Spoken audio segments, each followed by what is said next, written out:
you are in the corporate finance session of Adam Smith. So in the session, we'll have 3 papers today, 1 hour per paper. It's going to be 25 minutes for the presentation, 20 minutes for the discussion, 10 minutes to take questions from the audience, and then we'll have 5-minute break between each paper. So the first paper is by Olivier Wang from NYU. Olivier, you have 25 minutes. Okay, great. Thanks, Johan. Thanks to the organizers for inviting us to the program, and thanks, Jean-Edouard, for agreeing to discuss the paper. Actually, Jean-Edouard was my first microtheory teacher ever, so I'm still doing microtheory, so that's a good sign. So this paper is joined with Tomasz Philippon, and it's called Let the Worst One Fail, Credible Solution to the Too Big to Fail Conundrum. And so it's a paper that we're writing in the context of the past great financial crisis, changing regulation. So basically, there's been like 3 pillars seeking to make the banking sector safer following the crisis. So one is capital requirements, one is enhanced bank supervision, and one is bank resolution. And so on the first 2 fronts, there's the consensus that things have been improving quite a lot. So capital requirements roughly doubled everywhere. Supervision is better, although with the Credit Suisse events, it's still not perfect, but it's been improving. Now, capital requirements and supervision are both about what you can do ex ante to limit banks' risk, to make them take safer positions. Now, resolution is about what happens ex post if, after everything you've done, you still have a problem. Maybe it's because of a big macro shock. And the idea, the problem with resolution is that the consensus among policymakers, regulators, and practitioners is that there's still a fundamental tension, which is that if you have a large enough crisis, a systemic crisis, it's impossible to resolve all banks at the same time. And because of that, all banks are still going to expect bailouts, capital injections by the government, and thus will continue to distort their funding costs and generate more hazard in risk-taking. And so ideally, you would like to control everything you can with the first 2 tools, but maybe you can't. As we see, you can always have derivative, like the return swaps, things that are harder to observe and regulate. Now, what our paper is saying is that we agree with the first part about bank resolution, which is that it is impossible to commit not to bail out the banking sector as a whole. Okay, that has too much social cost in terms of the economy, small business lending, households, and so on. However, we disagree with the second part, with the implication. And so we're going to show you in a framework, very standard, very general, where you do have systemic crisis, you do have bailouts, that it is not true that you necessarily have a problem. And so what we're going to do is show how you can implement actually the first best level of safety or risk-taking while remaining time consistent. So the key problem, and that's why we call it a credible solution, is to remain credible. You cannot promise to do things that won't be efficient ex post. So we're going to have a model where you cannot promise that. So bailouts will actually be efficient in large crises. So it's not a case where you would like not to do bailouts. It will be a good way to save the banks and save the economy. And the government will have to do this and cannot commit not to do this. Banks will fully anticipate bailouts. So it's not like banks are myopic and they think it may not happen. And they will adapt their risk-taking to these bailout expectations. So everything up to here is completely standard, as in the large literature on bailout and more hazard. However, we will implement the first best in many cases. And in the cases where we don't get the first best, so more second best, we'll show that the second best is in a way better and behaving in a way very different from what you had previously. So we'll have a baseline model and then many extensions to take into account all the things that you could think of or that we could think of, what happens when you have interconnectedness, so contagion between institutions. What happens if banks are really not substitutable, perhaps because of imperfect competition, so you're worried that you end up with a concentrated sector and things like this. And we're going to show you how these affect all the results. So I'm going to start with the baseline model. Very simple, 2 periods. Very simple, but still trying to be general in order to nest, what we've learned from previous papers. So there are two periods, 0 and 1. 0 is when you choose your risk position. 1 is when the shocks are realized. And so this is the balance sheet of one bank I. So it has some assets AI, and exposed, there's going to be a random return RI, a gross return RI that determines the value of its assets.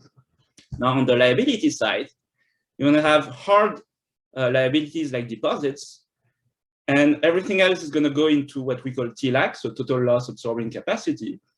And I'm going to say equity, but you should think of that as including, junior debt, bail-inable debt. So we're not going to make a distinction between equity and what's bail-inable. Basically, it's what can take a loss, and the deposits, they cannot take a loss. And so EI is the difference between assets and deposits. And so the problem is that you can have a capital shortfall if you have a low enough return RI. Okay, so EI can fall below some threshold, E lower bar. And basically, it's not like the bank is defaulting, so this is positive, but the bank becomes distressed, and you have to do something. You have to inject more capital. It cannot satisfy all kinds of regulation anymore. But we're still going to assume that equity remains positive, so it's not a case where it all comes from risk shifting and negative equity. And in fact, we assume that all the regulations, capital regulations, and supervision are well designed so that you end up with banks that have positive capital, but they're still undercapitalized relative to where you would like them to be. And so if you have a low enough return, then you're going to have a problem. Now, this was one bank. So if you have n banks, we're going to consider a model with potentially many banks, and they can be very heterogeneous in terms of, technology, in terms of size. And so if you have n banks, you have a banking sector where you sum all the assets. That's going to be the total, return for the banking sector as a whole. Total equity E, big cap E, and total deposits cap E. And so you have an aggregate shortfall if, as a whole, the sector is undercapitalized, so the total return is lower than this threshold K. Okay, and so that can happen. It can happen because of what banks do, but it can happen because you have some exogenous shock that they just couldn't hedge. So that's totally wrong. And in these cases, it is good for the government to step in and provide some insurance against these systemic events. So that's where bailouts are going to come in. Now, the problem, of course, is when you expect that, how is it going to distort your risk taking at date 0? So to finish presenting the environment, so banks are going to maximize just their utility with some potentially limited liability. And the structure of shocks is as follows. So the returns are going to be either normal returns, so when you don't have a crisis, and that happens with some probability P0. And basically, that's the normal state. And then you have a bunch of crisis states, S, okay, and they can be mild crisis or very severe crisis, so that's indexed by S. And the return during a crisis is distributed according to some distribution that depends on the aggregate state, so that's not something you control, and some safety or effort, so how much safety you bring into the crisis, which is given by X. Now, if you have a higher X, that's going to improve the distribution of returns in crisis in the first order stochastic dominance sense. So we're trying to be very general here also because we have some discontinuous mechanisms or things like that. So we don't want to load too much on first order conditions. So we try to do things in a general way. So X is going to affect how much risk you have. So higher X is safer. However, higher X has a cost. The normal return in terms of when you don't have a crisis, that's going to be lower. So F is decreasing. And so basically, you would like actually to choose a low X in order to have a very good return in good times, but that's going to lower your crisis returns. And so social welfare is going to be given by both the returns on banks and some green term V, which denotes the social value of having well-capitalized banks. So there are externalities here. It's a Pigouvian model, and you could think of many ways to microfound these externalities. We're going to be pretty general, just having this social value of having good banks, healthy banks. And the only thing is that, well, if you have more equity, you increase the SV term. But if you have, enough equity so that all banks are well capitalized, so above that threshold that I presented earlier, lower bar, then it's okay. That V term disappears. It's not like having, a lot of equity versus, enough equity versus a lot of equity. It doesn't generate more externalities. But the key thing is that they appear if the sector is undercapitalized. Now you have this term M, little m, which is the net transfer that the government is going to give to bank I. Okay, and crucially, it can depend on bank I. So it can depend on what happens to bank I relative to other banks. Now, bailouts are designed to boost the social value, so you want to do that because it increases the V if equity is very low, but it has a cost in red, which is the social cost, the fiscal cost of bailouts. And big M, cap M, is like the sum of the total net transfer to the banking sector.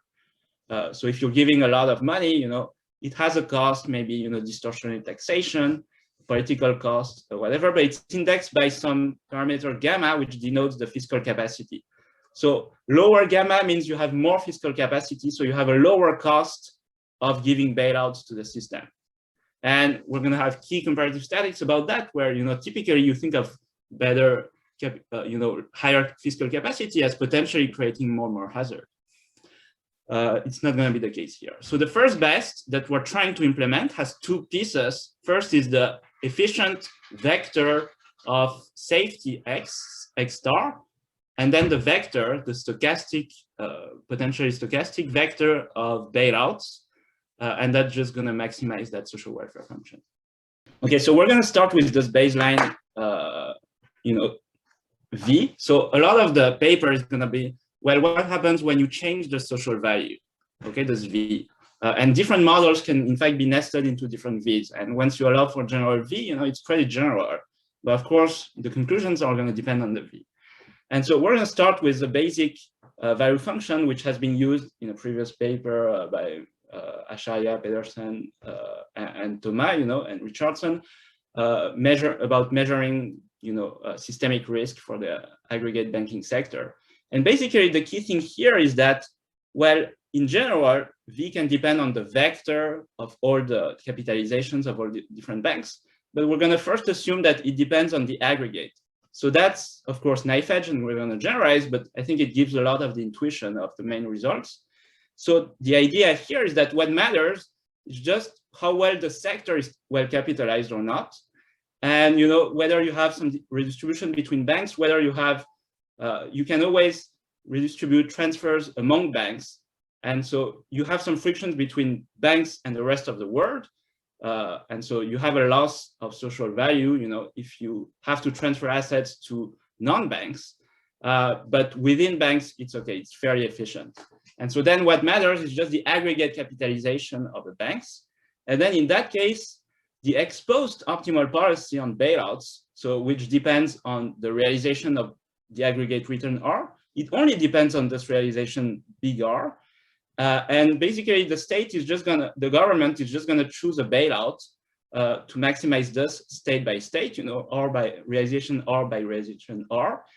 And this is gonna have the following properties, which is, well, if the crisis is not too bad, we call that moderate crisis, you don't bail out anything. So you only step in when the crisis is bad enough, either because S, is bad enough, or because, banks took a very low X safety. And so R is low enough, and so you bail out in that case. Now, if you have more fiscal capacity, so lower gamma, you're going to bail out more, of course. So if you're Greece, you don't have a lot of funds to bail out, so you may have a problem there. If you're the US, you can give a lot of funds to the banks, but of course, that may generate a problem. Now, we're going to start with, the standard equilibrium that has been analyzed in the literature, which is, well, we have to impose some constraint on what the state can do, and it has to be time consistent, it has to be credible. So whatever you give, like the total transfer to the banking sector, which is the sum of these MIs, has to sum up to that total bailout that is a optimal ex-post. Okay, that's not something you can overcome. You cannot you would like to commit to not give anything to the banks so that they choose high safety, and then ex post, you come in and you do bailout if needed, if the crisis is bad enough, but this is not credible. So we have to impose this kind of constraint. Now, once you have this constraint, if you have symmetric bailouts, meaning that the bailout per asset is the same across banks, then we have the completely standard prediction of the literature, which is, well, we have these strong strategic complementarities. So if other banks choose low safety, then I'm also going to choose low safety. And that could be so strong that you get multiple equilibria. You have more systemic risk than if you didn't have a government. So if you didn't have bailouts, so the presence of the governments of the bailout worsens things. Okay, it's going to lead to a lower safety than the first best. So X hat would be this equilibrium safety. Then more hazard is going to be worse if you have more fiscal capacity. So lower gamma leads to higher bailouts, and so decreases the safety even more. And you can end up with this full unraveling where everybody chooses the maximal risk-taking X equals 0. Then you have a very large bailouts whenever you have a crisis. Okay, so that's the standard model. Okay, so now what happens? So this was the standard prediction, and this really hinges on having these symmetric bailouts. Now the word is you have different banks, and there's a lot of noise, and they may do different things. So what happens if you don't restrict the set of contracts of mechanisms and you allow general things where it's going to depend on your performance, and in particular it's going to depend on whether you do better than other banks. So we call that a tournament because it's that a feature of these Lazier-Rosen tournaments where you can pit banks against each other, and or another way to put it is it's a race to the top. So banks are going to want to behave well to be the strongest banks in the crisis. So suppose now you have a bonus malus implementation. Suppose it's a world with two banks, to simplify it. And if you have a high return, so your bank I, a higher return than bank J, then you get a better bailout. Okay, so suppose the transfer that you get from the government depends on whether you have the higher return or the lower return. And so there's a wedge between these two cases. Now the sum has to be the total pot that the government has to give the banking sector. That's not negotiable. That's the only thing that's credible. But you can differentiate between strong banks and weak banks. And instead of wanting to save the weaker banks, which would be natural in some cases, here you're gonna in fact load up and give even more to the stronger banks. And there are many interpretations of that. I'm gonna give one later. But you could think of you have JP Morgan and Bear Stearns, and you're gonna help JP Morgan buy Bear Stearns at a very low price. That's a subsidy to JP Morgan shareholders. You have a lower subsidy or even a punishment for Bear Stearns shareholders, but that's okay because you're saving the sector as a whole. Just a transfer among different bank shareholders, and in terms of social value of the banking sector for the economy, which is what you care about in that V, it doesn't matter. Now the previous slide assumed that you could restrict to delta equals 0, but here we allow a positive delta.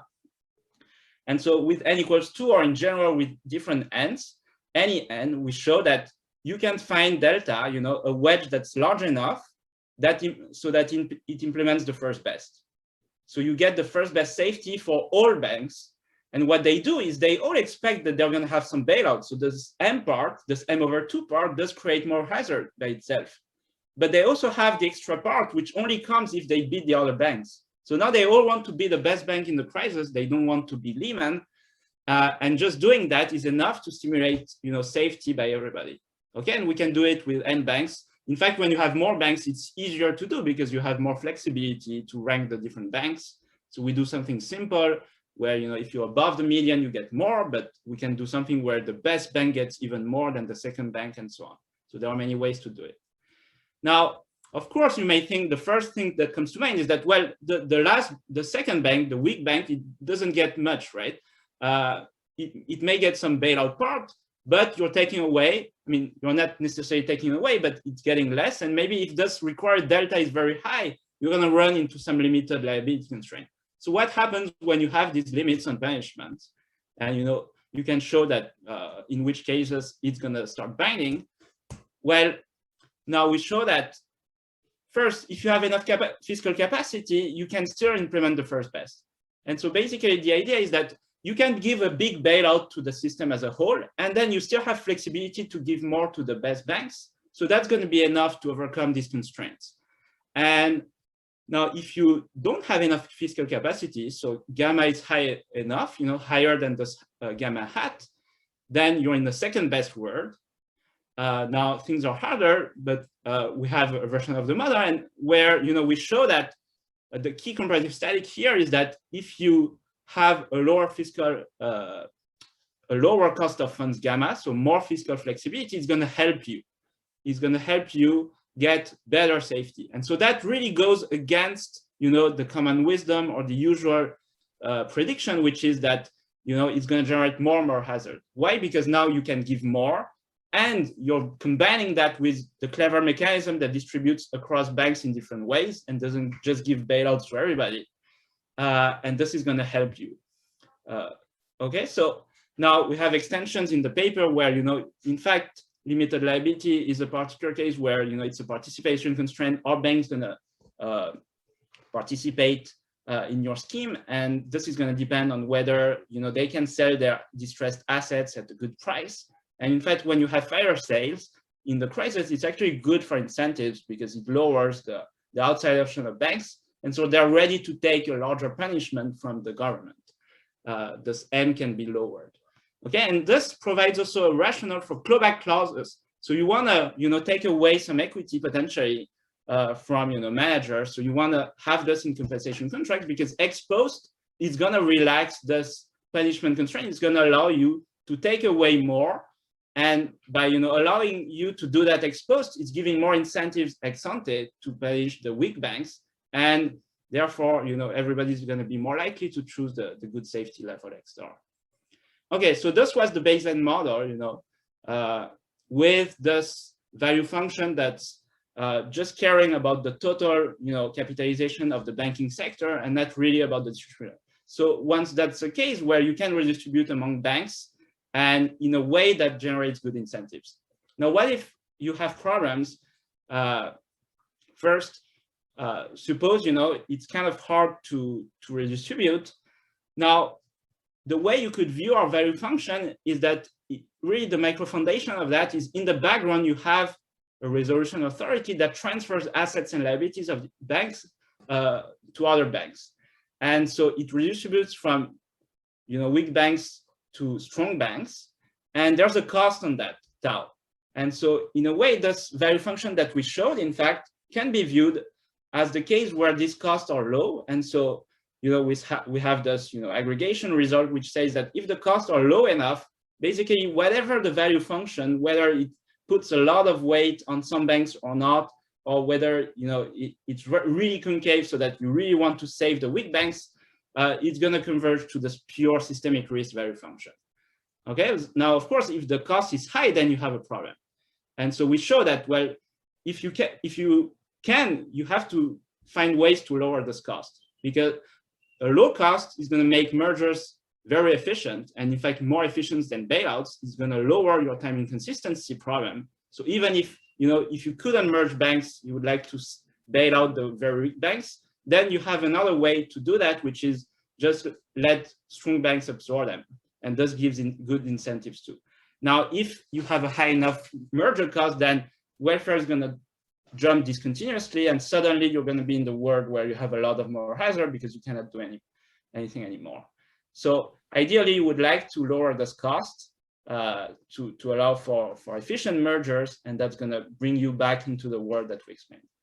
Okay. Olivier, sorry to interrupt. You have about 1 minute to wrap up. Okay, so now I'm going to skip that differential bank example where, what happens if banks are not very substitutable, perhaps due to imperfect competition, and we show what you can do. Basically, it still works pretty well.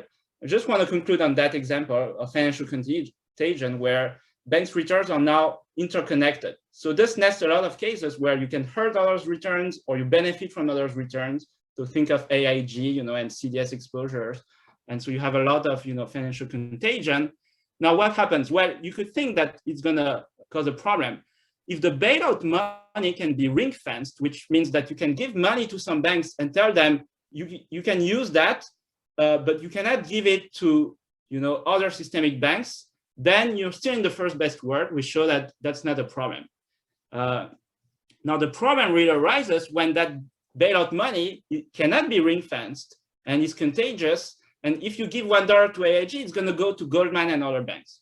Now the problem, ex post, you would think that's a good thing because indirectly it's very efficient. You're going to be able to save the whole system by going through the most systemic, the more central banks. And ex post, that's completely true. So going through AIG may be really good ex post. However, ex ante, this is going to completely kill your credibility because now ex post, the only credible thing is not to give bailouts, to different banks, but really give it to the most systemic banks. And that banks is just going to go towards full moral hazard. And so that's kind of counterintuitive because you have two forces. Ex post is better for you to have contagion, but this destroys your incentives. Okay, so you really want to ring fence the bailouts if possible and say, you can use that to repay some creditors that are not other systemic institutions. So let me conclude. Sorry about the technical glitches. So basically, we have a very standard model where usually if you restrict the set of contracts, you would get a lot of more hazard. We show that you can overcome that you can have a resolution regime that uses the distribution of bailouts and bail-ins across banks to really generate good incentives. And it reverses the common wisdom on financial flexibility. If you have more fiscal space, it's actually going to be good for incentives. Thank you. Thank you so much, Olivier, for the presentation. The discussant is Jean-Edouard Colliard from HEC Paris. Hi, everyone. So thanks a lot for asking me to discuss this paper. It's a great paper. It's very ambitious. So I really liked reading it in detail, and it's a pleasure to read the paper by Olivier. So let me get started just with a bit of motivation. Okay. So for me, a nice motivation for this paper is the TARP program that everybody knows. So this is almost $500 billion used by the US government to buy bank equity, buy toxic assets from banks, lend money to banks, provide guarantees, and all this. But obviously, once you have agreed on the total amount of bailout money on this systemic bailout, there are many ways to allocate this funding across banks. Okay, so you could choose to give more to some banks and more to other banks. And it's exactly actually what they did in the US, where the allocation was not pro rata, like not giving everything, all the money to all banks proportionally to their asset size or whatever, but instead the money was allocated based on a ranking, which was based in particular on the financial health of different banks, and safer banks received more money. Okay, so it's a bit what the paper is proposing. Actually, the idea of the paper is that you can use the allocation across banks of this systemic bailout in a way to provide good incentives ex ante. Okay, so it's not only that you give money ex post to rescue the financial system, but you actually fine-tune the distribution so as to give good incentives for banks before the crisis. Okay, so this is just a cartoon that appeared at the time of TARP, and I like it a lot. So it's the idea that the government is selling bonds to banks to have funding in order to bail out the banks, and so on. So you just have this kind of nexus between the two. Okay, what is the paper in a nutshell? So I just try to summarize the gist of the model very, very quickly. So imagine you have N banks and they take risk management decisions, and there is some cost of taking this decision. Okay, so call this decision X for each bank. Then there can be a systemic shock. Okay, if the systemic shock hits, then each bank has a random return R tilde I on its assets, and this return, stochastically, the return is larger if you have done more risk management. Okay, or the return is less negative, something like that. Okay, and finally, the banking system is going to need a bailout of aggregate size M, where M depends on these random returns. Okay, but what's key in my argument is that you just care about the aggregate bailout. Okay, so the government needs to give M in total to the banking system. Okay, so obviously there are many different ways of allocating this total bailout money. And so one possibility, for instance, would be to give a bailout of size MI to each bank I, where the bailout would be the aggregate amount that you need divided by the number of banks plus delta for banks that have a return above the median, and minus delta for banks that have a return below the median. Okay, so you give more bailout money to good banks and less bailout money to bad banks. Okay, and so what is crucial is that this is optimal ex post for any delta. Okay, whatever the delta you choose, since I have the same number of banks above the median and below the median, I'm going to have an aggregate amount of bailout money exactly equal to M. Okay, so the government is indifferent regarding delta ex post. So you can pick any delta you want. However, if you choose a higher delta, what this means is that it becomes more important for banks to try to be in the good group of banks, and they are more penalized if they end up in the bad group, which means that they have higher incentives to do more risk management, so to increase this X, okay, in order to increase the likelihood that they end up receiving more bailout money. And then the government can just pick delta that achieves the first best X, okay? So I can just, because all these delta, all the values of delta are optimal ex post, so I can announce ex ante that I'm going to pick a particular delta, and this is going to be credible because ex post I'm indifferent to all these deltas, okay? So that's a way to restore the first best in this example. I get the right amount of bailout ex post, and in a way that actually incentivizes all banks to do the first best amount of risk management. So I achieve first best at no cost. So it's perfect. So the big issue here is commitment, okay? So you are basically, using carrots and sticks, so more bailout money or less bailout money in order to achieve the optimal amount of risk management ex ante. The issue is that the government can only do that if this is optimal ex post, so the government cannot commit basically, and so you need this to be also optimal ex post. And so here, in general, this is a surprising result because in general you would assume that ex post there is only one thing which is going to be optimal, and so you cannot commit to anything. Basically, you are going to be completely bound by ex post optimality. Here we have some flexibility because the regulator is indifferent between different solutions ex post. Okay, so in my example, which is particularly simple, the government cares only about the aggregate amount of money, and so then the government can just pick any distribution. Okay, and so that's what achieves the result and buys commitment. And then most of the paper, so I think this is really the gist of the paper, and then the paper develops quite a large number actually of extensions and generalizations of the model. And the aim, I think, is to discuss when the set of ex post optimal policies is sufficient to achieve the first best. There is this interesting section about mergers, for instance, which generalizes the result quite a lot. And also there are sections about how to generalize the assumptions when this is not the case. So maybe instead of having full commitment, you can have, instead of having zero commitment, you can have a little bit of commitment and still achieve something. Okay, so that's the spirit of the paper. So let me first comment on the general interpretation of the result. So this is the timeline of my reactions to the paper. Okay, so first I read the abstract. I thought, well, this is a great idea. Okay, and so I really want to emphasize this. I think this is great because we rely a lot in this literature on models with a single bank or representative bank, and then the policy tools are symmetric by assumption. And if you think about it, this is a little bit disappointing because we care a lot about systemic risk, macroprudential things, and we have models that fundamentally are about a single bank. Okay, so I don't think we have done a good job so far at modeling those issues, and so it's absolutely great to have this type of paper. Then the introduction, I thought, well, okay, the general idea makes a lot of sense. It's very simple, it's elegant, so I like it a lot. Then I read sections 1 to 4, and I thought, actually, if you think about it, you need very strong conditions for this to work because you really need the government to be indifferent ex post between different policies.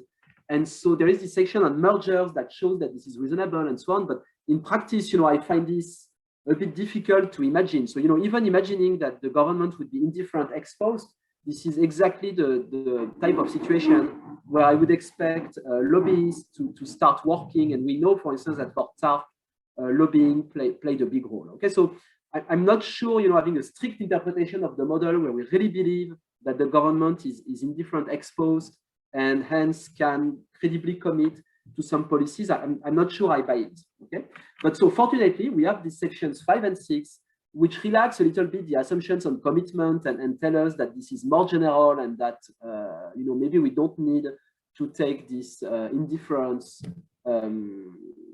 this idea of exposed indifference too seriously, and maybe we can generalize the insight quite a lot actually. Okay, so except that in the way the paper is written at the moment feels a little bit like rescuing the result exposed, and I think maybe the paper could be written a little bit better and clarify that to me the main insight from the model, the main model, is the one with limited commitment. I think it's more realistic and it makes it much easier to interpret the results and compare them to reality and to derive policy implications and so on. Okay, so at the end, I thought if I summarize, what I learned from the paper, I think I gained a lot of insights. And the insight is the following: so that tournament incentives can be very powerful in the context of bailouts. This is a very neat idea, and I think it's a very useful idea. I think you typically need some commitment power to make them work in the real world. Okay, and so because otherwise you would need the government to be exactly indifferent. And so actually this is an interesting result, because in the model in which there is some commitment power from the government, you can think about how to design also the incentives ex ante, so to design capital requirements and supervision so as to make this commitment more powerful. Okay, and I think this is a very interesting way actually to think about those tools and the combination between resolution policies and ex ante capital requirements. And I think the paper could do more on this, and that would be very, very interesting. So my suggestion for a new interpretation that I would find a little bit more realistic and closer to policy would be to see sections 3 and 4 as developing an extreme case to build intuition, but that the realistic model to have in mind is the one with epsilon commitment, so where the government cannot perfectly commit, but can commit a little bit, maybe because the government cares about the credibility of the resolution mechanism, which I think is something we observe a lot in Europe, actually. And then we can quantify how much the tournaments improve on the traditional approach when you have epsilon commitment. And then the paper could build a very relevant discussion of the policy issues and how to improve the situation for the government. So these are some policy issues that I think the paper could very easily discuss. So for instance, if we introduce more capital requirements ex ante, is this going to alleviate the commitment issue ex post? Should we make banks more homogeneous or more heterogeneous, and along what dimension? Should we maybe preserve some champions and make sure that they are always in a good position to absorb failing banks if needed? Is that a good policy? Because then we have a tool to solve things, in a least costly way ex post. Should we impose higher capital requirements for banks that are less substitutable? So there is a very nice model in which banks are not symmetric. And then it's clear that if banks are less symmetric, it makes commitment more difficult. So you would like to penalize banks that are too different from the others, that are irreplaceable if you want. And it's exactly one of the criteria used by the Financial Stability Board. So I think this is very interesting. Actually, I saw in Olivier's conclusion that he mentions criteria of the FSB. So I think this would be a very nice direction to derive policy implications. Finally, when is it most necessary to increase the amount of commitment of the government? Should we think of the BRRD in Europe as doing this kind of things and so on? Okay, so these are a number of policy issues on which I think the paper could give very new insights and very relevant for policymakers if that's the direction in which you want to take the paper. Okay, so that's the first comment. The second comment is, well, it's a very ambitious model. Okay, so it's very ambitious. It's very, very general. I like the modeling a lot. It's very elegant and so on. But because it's so general, actually, sometimes you wonder a little bit about, okay, but if I were to specify the model a little bit more, would really the banking model make sense? Would the corporate finance dimension of things make sense, and so on? So here are some worries that I had and things where I think maybe the paper could be a bit clearer. So the paper assumes that banks are solvent and that deposits are not at risk. Okay, so this is nice because then we can abstract from the interaction between resolution and bank runs, which is a big constraint. Okay, this is what recent papers like Walter and White or Kaiser and Mitkoff are about. But if that's the case, then it's not clear to me why we need these capital requirements EBAR in the first place. The model that, there is a micro foundation in the model using a model of systemic risk but we are told that this model of systemic risk relies on the fact that there is a loss of expertise when a bank is insolvent. But we just assume that banks are solvent. So, this cannot really be the model. Also, in practice, is it clear that we are that systemic bailouts are a concern when banks are solvent? Because, in that case, you would think that the government is not in a hurry, and that the government could more easily ask banks to issue equity, that there is some time to solve issues, and so on and so on. So I would tend to think that you do these systemic bailouts really when there is no other choice, because banks are about to default, to experience a bank run, at least, things like that. Okay, so it would be nice to clarify this a little bit, and in particular, the paper would benefit a lot from a clear motivating example, maybe TARP or Banco Popular or MPS. So these are very different examples, actually, and it would help me to have a good example in the back of my mind of what is exactly the situation we are modeling.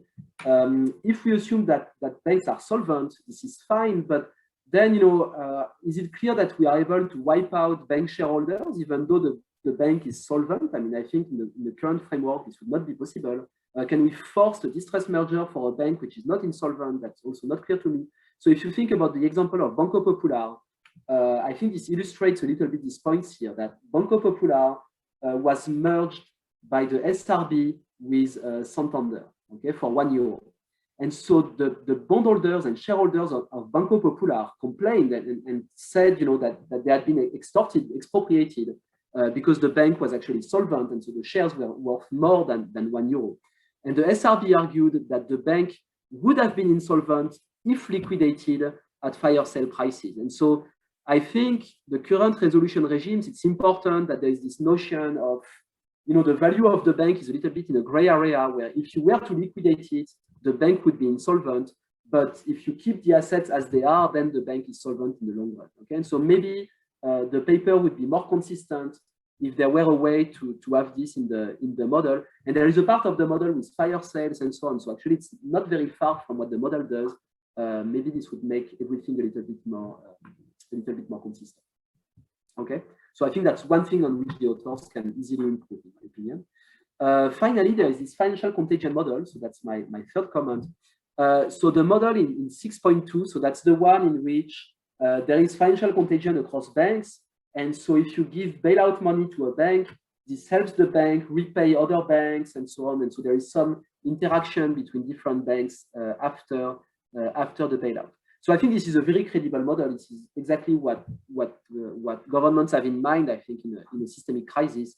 There is a recent paper by Gabriel Demange that looks exactly at this problem. Where do you want to inject money so as to maximize the impact of the bailout? And so the problem here is that in this kind of setup, it's very clear that the government will never be indifferent exposed, and so there will be one best way to allocate bailout money, and so there will be one way that maximizes the bang for the buck of the bailout money. Okay, and so in that case, the government cannot commit credibly to anything, because exposed there's going to be typically a single solution. So this is going to destroy any commitment. Okay, and so Olivier described this very well in his presentation. And so here the paper has this interesting idea that maybe bailouts should use ring fencing. So you bail out a bank, but you find a way to make sure that this money is not used to reimburse other banks or these kind of things. And so I'm not sure this is the best conclusion to draw from this very interesting part of the paper. First, I'm not sure how legally this would work exactly. Okay, this sounds at least complicated. And second, I think the government would not want to commit to this, so could not commit to this because exposed, the government doesn't want ring fencing. So I'm not sure exactly how this would work. My conclusion here would rather be that, well, in that case, there is nothing you can do actually. Okay, so I think in this context, I would prefer a model in which the government can do some epsilon commitment. So if the government commits to something and can keep this promise exposed if this is not too suboptimal exposed. And then maybe an interesting research question, but I think for another paper, would be, in this network environment, should we put a regulation on the network to make sure that exposed the government doesn't want to renege on what the government committed to. Okay, so I think that would be a super interesting paper. But given that the paper is already quite long and there's many other things, I would rather keep it for a different study. Okay. How am I doing on time, Johan? You have 1 minute left. 1 minute. Okay. So I was sure I would have only 1 minute at this stage. So let me skip this slide, which is just details, and let me conclude. So it's a very rich paper with a lot of food for thought. It's been quite some time I haven't read such an interesting theory paper, actually. So I was very glad to read it in detail. So thank again, Johan. The modeling itself is also very interesting. I think introducing tournaments, in this literature and looking more generally at mechanisms with multiple banks. I think this is completely underexplored. Here, this is in the context of moral hazard, but in an adverse selection context, for instance, we know that if you have multiple agents with correlated signals, actually you can solve a lot of issues at no cost, and very few models use this kind of mechanisms. Okay, so I think it's really great actually to make people in the literature think a little bit more about setups with multiple agents. Okay, the authors I think could improve the paper a bit further by refining the exact message they want to deliver. Okay, I think the paper is still a bit at an early stage. There is a lot of material, and so there is a message at the moment which is, oh look, you can solve everything at no cost. I think this is a bit extreme, and the paper could have something a little bit more polished, and then the paper could be streamlined a little bit and focused on the main message. Okay, but overall, I greatly enjoyed reading the paper, and I encourage everybody to read it, especially theories, because there are a lot of nice modeling issues and so on that are really worth reading. Okay, that's it from me. Thanks a lot. Thank you, Jean-Edouard, for the discussion. Now we're going to turn to the audience to collect a few questions, and then Olivier will go back to you to give you a chance to say a few words. So, Victoria, you can turn your mic on to ask questions. Yes, thank you. Thank you, Olivier and Jean-Edouard. That was great. I really enjoyed the paper. I have a question, and maybe it makes no sense, so Olivier, correct me if I'm wrong, but I thought that in this literature, usually you have these problems because you have, on the one hand, the lack of commitment on policymakers, and then you have these sort of untargeted policies so that exposed to intervene in crisis, and there is these complementarities ex ante in the decisions to take risks, right? And here it seems one of the things you fix relative to sort of that literature is that exposed, you can sort of do some sort of targeted policies, which means that I guess you can observe these returns, you can observe who's the winner. But then when you do that, what you choose is to bail out those that need, in some sense, funding that need less liquidity, or because they have the best risk management, right? Which is the opposite. So if I think of a context like a Fari and Tirol, the systemic bailouts, there, if you could, I think you would choose to actually give money to those that need it the most. So can you talk a little bit about, first, what's the difference? I mean, now you can observe RI. Could I think that observing these returns is like observing X? And if I could observe X, would I do the same thing you're doing? Or maybe you can help me think about this, because it's very different. You're doing the opposite, I guess, of what you would want. And then can I add a second one? The second question is, have you also thought about policies that you could do ex ante without commitment, but things you could maybe regulate ex ante to implement, to do better, maybe to help on your commitment problem exposure? Thank you, Victoria. We have time to collect one more question. If you want to ask a question, you can raise your hand in Zoom. All right, Olivier, do you want to take a few minutes to respond? Yeah, perfect. Thanks, Jean-Edouard. Thanks a lot for the discussion. So I guess we can talk later in the breakout room. But I agree with all your points, and one of it like touches upon Victoria's second question. So let me start with that. Yeah, for the ex ante policies, I didn't have time to go through the section which Jean-Edouard thinks should be the main thing, where it's not that easy because the government is not that indifferent between different policies. And in particular, the way we model it is that banks are not very substitutable. And it could come from many different things, different activities. So like if you have a bank that specialized in tri-party repo, like Bank of New York, then you cannot hurt that bank too much. So what you would like to do ex ante is to actually increase the elasticity of substitution in a way by forcing, even though you have returns to scale, and it's more efficient to have only one bank doing that, you want 2 or 3 banks doing that so that you can do a tournament between them afterward. So that's one thing. Another thing, we do talk a bit about the interaction with leverage and, so which you can interpret as capital requirements. And so there is a complementarity there, but that helps only in the case where, which is very relevant, where you do have this limited liability. So the way it works in the model is forcing them to have less debt allows you to hurt them more exposed. Of course, you run into the issue that Jean-Edouard said, which is how much can you hurt them? What is legal, And so it's exactly that way why we introduced the fair sales, where there's some gray area where you can hurt them up to the point where you say, the outside option is liquidating. So if you have deeper fair sales, you can actually take more away from them because, either you take it or they go on the market and they get nothing for that. Now, if they also have little debt, so it's another rationale for leverage regulation. But usually it's like, I want to regulate the X directly. And here we're saying it's kind of multidimensional. So you have the X and the D. So if you have less debt, but you still have some risk choice, then we want to use the exposed stuff to affect the X. And I think that also answers a little bit your first question, because in CEPR, their main paper is about untargeted policies like monetary policy, I agree. And then they have a section where they show where you actually would like to use some untargeted and some targeted. So you want to combine. But the main thing they're trying to solve is this leverage issue. So in terms of, but they don't have an extra risk dimension. So I think once you have both, you're closer to our work. And so the way we target, if you wanted to target, banks that have higher leverage, then you would like to bail them more, but that's a separate issue. So we assume kind of you see the leverage and you see the return, and but it doesn't reveal exactly your X because there's still a lot of noise. And so, in fact, it's because of the noise that you may need very big punishments. Otherwise, when the noise is very small, it reveals perfectly the exposed return, whether you took more safety or not, and things are easier. So I didn't have time to talk about these comparative statics as well. Thank you. Thank you, Olivier. Thank you, Jean-Edouard. Thank you, everyone. We have a 2-minute break until the next paper.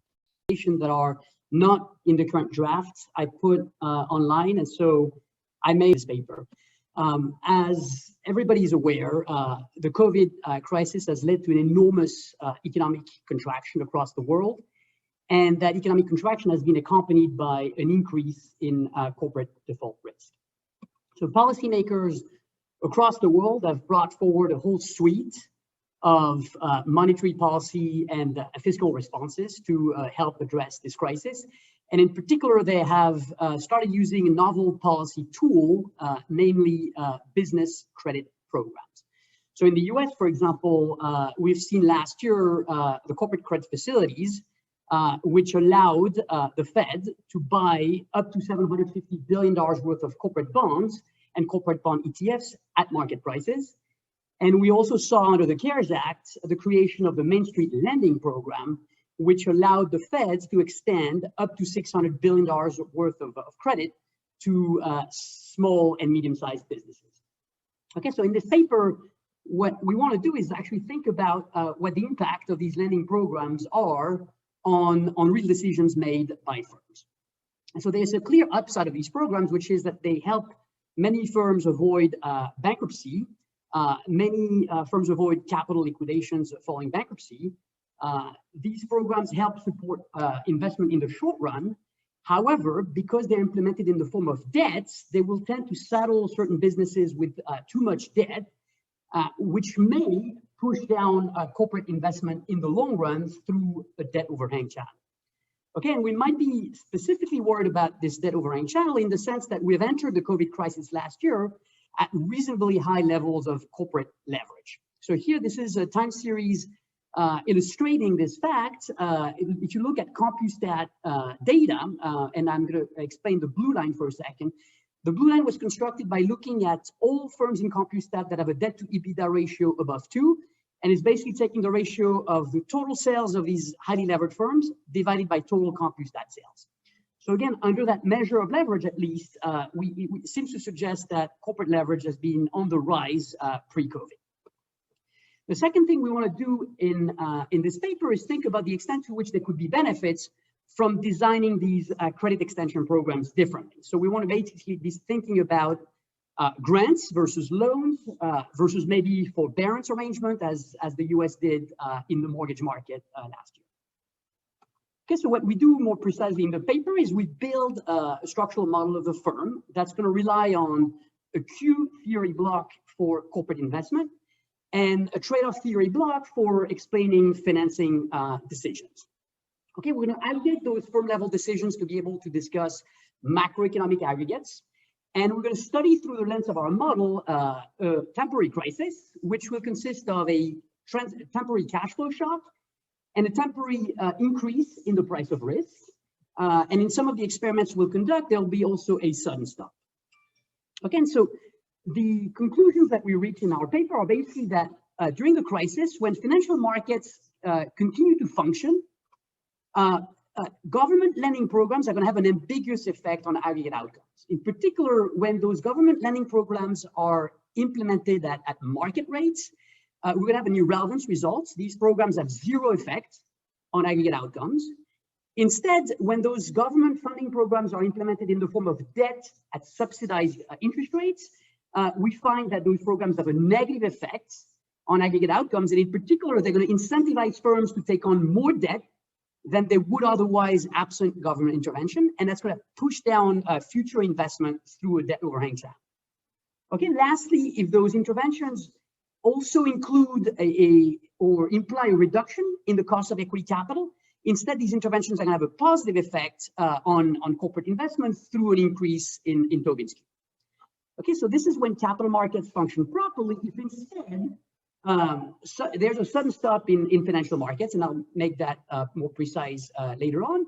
We're going to have short-run positive effects on corporate investment, and those effects are going to dominate the long-run costs of debt overhang. In particular, what's going to happen is through the lens of our model, as well as in the data, the debt overhang channel is just too weak to overcome the positive effects of these emergency funding programs. And again, in the paper, we look at alternative designs. There seems to be gains, but those gains are only second order. Okay, so I'm going to dive and explain to you in a second how the model works. It's a model of a firm that has a naked production technology with convex adjustment costs. The efficiency needs of capital of the firm, and I note little k, are going to be hit by Brownian permanent shocks. I'm going to allow the firm to finance itself either through equity markets or by accessing long-term debt markets. And one of the reasons why firms will access long-term debt markets is going to be a tax motive, right? Standard trade-off theory. And I'm going to assume that those firms cannot commit to a bond issuance strategy and cannot commit to a particular default policy. So we'll have default in equilibrium in this model. And when firms default, there'll be some bankruptcy costs, firm will restructure, and creditors will suffer a debt haircut. Okay, just to simplify things, I'm going to cast my model in an industry partial equilibrium. And so I'm going to take an exogenous stochastic discount factor, and instead, I'm going to allow myself the ability to take two separate stochastic discount factors, one for credit markets and one for equity markets, again, in a situation where potentially these markets are segmented. And lastly, I want to sort of say that the permanent Brownian shocks that hit the efficiency needs of capital are going to be partially aggregate and partially idiosyncratic, so that the idiosyncratic nature of some of these shocks will lead to a rich cross-sectional distribution of firms over their debt balance, little b, and over their capital stock, little k. Okay. Now, we build the model so that it's simple to solve, it's tractable, and we understand what's going on economically in it. And so it ends up that this model has a unique sufficient statistic describing the state of a firm. And that statistic is basically corporate leverage. So B over K, X, is going to be my leverage state variable. And effectively, all equilibrium objects, the equity value of the firm, the debt price of the bonds issued by the firm, the investment policy of the firm, as well as the bond issuance policy of the firm, are all functions of this unique state variable. Okay, optimal defaults happen when leverage reaches a particular cutoff that's endogenous X upper bar. Corporate investment in this model is going to follow standard Q theory. So marginal cost of investing is simply going to be equal to the marginal benefit of investing, which is the marginal value of one extra unit of capital from the point of view of shareholders. That's just Tobin's Q. And so in this model, there's going to be debt overhang. Okay, and the best way for me to illustrate debt overhang is to show you a plot of the optimal investment policy of the firm as a function of the state variable. So here, this is a leverage, or rather debt to EBITDA, which is like a renormalized kind of leverage state variable. So you can see that the investment policy is declining as a function of leverage, one source of debt overhang. The other way to see debt overhang is the fact that the investment rate of these firms is always going to be below the optimal investment rates that will be followed by a firm that never takes on debt. Okay, so there are two ways to actually view this kind of debt overhang channel. The last thing I want to talk about is the optimal debt issuance policy of this firm, IOTA. Right, and this debt issuance policy is going to follow a trade-off theory with a twist. Okay, so this issuance policy is going to be the sum of two terms. There's a term that I call the tax motive, and a second term that I'm going to talk about in a second. First term, the tax motive, is basically related to the flow benefits of debt, which is the tax rate multiplied by the coupon on the bonds issued, divided by the slope of the bond price function. So it's some type of measure of price impact upon debt issuances. So that's the standard tax motive. The second motive to issue debt is what I call the arbitrage motive. And this arbitrage motive arises when equity and credit markets are segmented, and when there is a wedge between the perceived expected bond return perceived by equity holders and the expected bond return earned by credit market investors. Okay, and so when this wedge is zero, there's no extra incentive to take on debt. But when equity market investors perceive that credit markets are underpricing risk, there is potentially an extra motive to actually issue bonds in this model. Okay, so on the left-hand side, I'm showing you the issuance, the bond issuance policy of the firms, and on the right-hand side, the dividend policy of these firms. What happens is low leverage firms end up issuing tons of debt, and they use the proceeds of these debt issuances to finance corporate investment and also pay dividends. Whereas highly levered firms are going to issue little debt, and they're mostly going to finance corporate investment and debt service through equity issuances. All right, so we want to talk about aggregate outcomes in this model. So we look at the aggregate capital stock. There is nice aggregation properties in this model. There's a particular object that we're going to need to keep track of, which is the size-weighted leverage distribution. So in other words, it's the percentage of the capital stock within firms that have leverage less than X. That size-weighted leverage distribution follows some type of stochastic differential equation I'm going to skip. But there are two important moments of this distribution that we want to keep in mind. One is the default rate, which is related to the slope of this distribution at the default boundary point. And the second moment that's important is the average growth rate at the firm level, okay, which also depends on the moment of that cross-sectional distribution. The aggregate growth in our economy, mu k, is just going to be depending on the firm level average growth rate minus a term that's relating to bankruptcies and capital destruction. Okay, so this is the long run or the ergodic leverage distribution that our model generates in gray. And on the horizontal axis, again, you have the debt to EBITDA ratio. All right, so we spent a fair amount of time estimating the model. I'm going to skip a lot of details, but there's three key parameters that we discipline through GMM in our paper. There is the marginal product or average product of capital little a, the volatility of the shock that hit the firms, and the curvature of the investment adjustment cost function. So we use three moments in the data to estimate those through GMM. The only thing I'm going to say about this estimation is that first order moments in the model versus the data are relatively close. Where our model does not do so much of a good job is on second order moments. In particular, the cross-sectional dispersion in the model is actually too small compared to what we see in the data. Okay, so let me then talk to you about how we think about the crisis through the lens of our model. It's going to be a temporary aggregate shock that's going to have an exponentially distributed length of time of 1 year.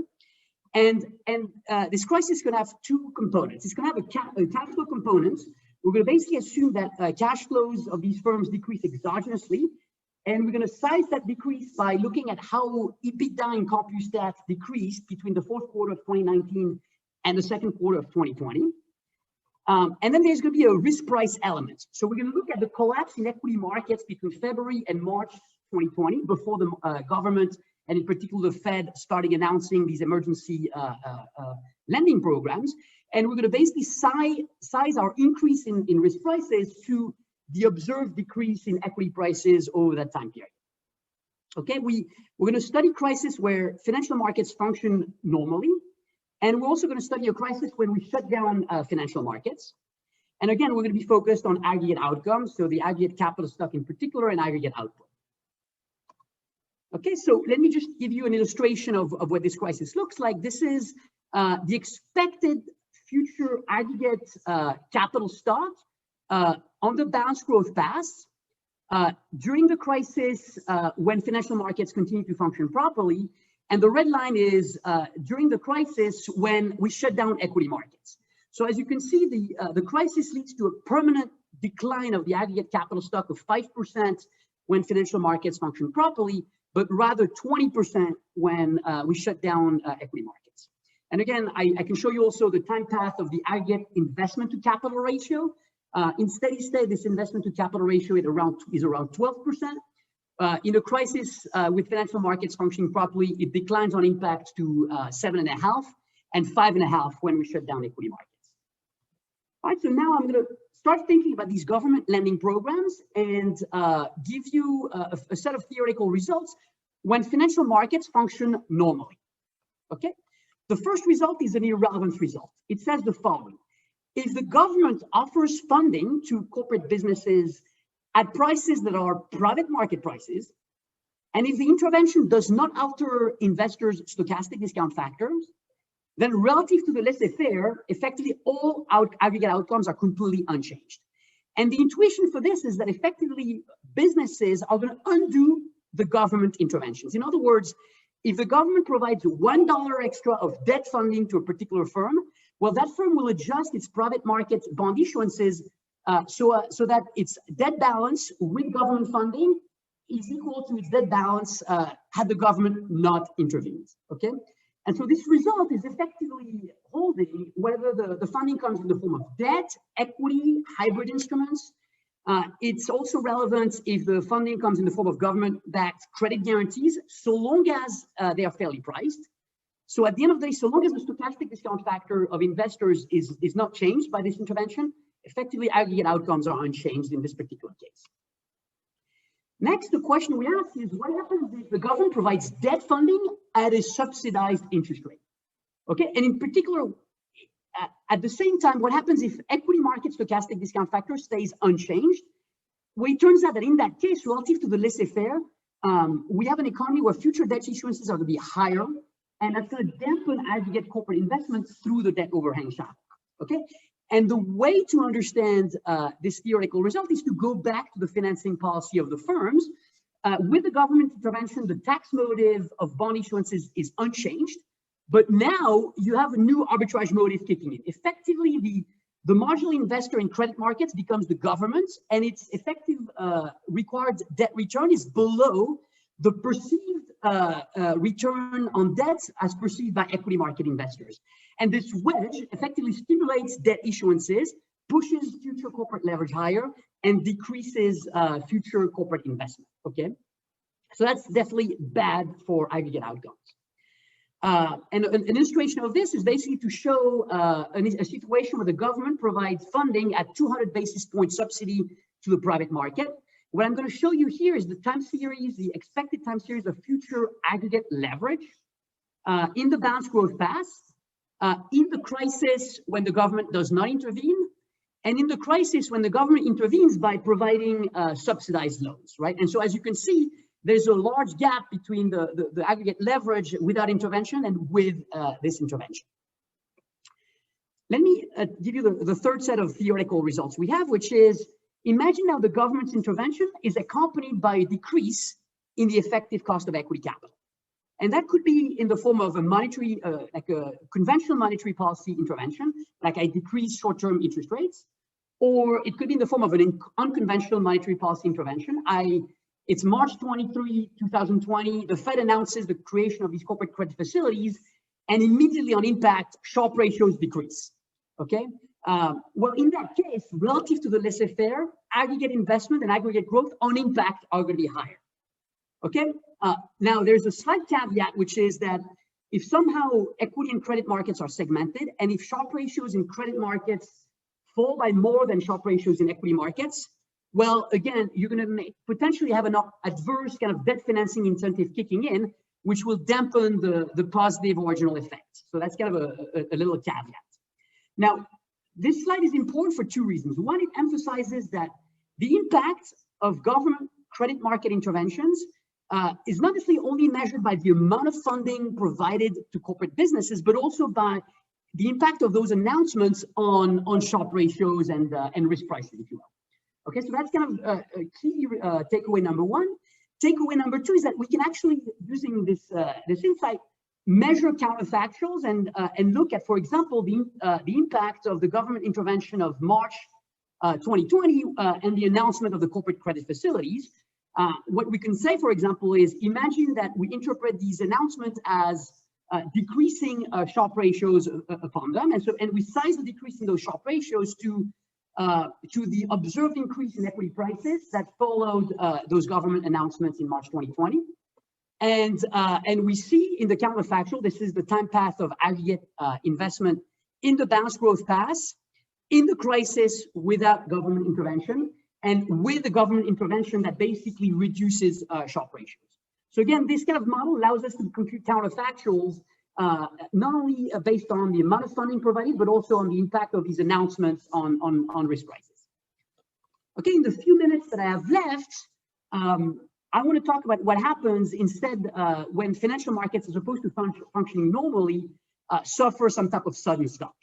Okay, so in the paper, we examine two types of sudden stops. One is we shut down equity markets, so that's constraining dividends to stay positive.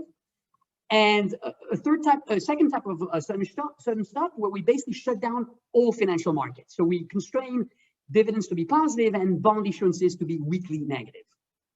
Okay, well, in that particular case, we have a very large increase in corporate default rates, so on impact as well as during the crisis.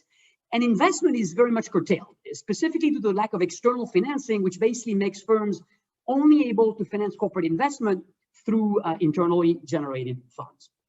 And so in those cases, effectively, these credit market interventions that provide debt funding at market or below market prices are uncontroversially beneficial for expected future aggregate capital, even though they might increase a future corporate leverage relative to the laissez-faire.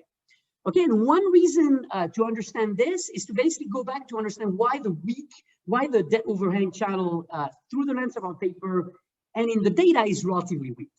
And so I want to go back to the optimal investment policy of the firm as a function of the state variable, the debt to EBITDA ratio, to understand this, right? And so most firms in the data in our CompuStat sample have a debt, so the average debt to EBITDA ratio is 2.2, which is this average in the red line. And so most firms are located around here.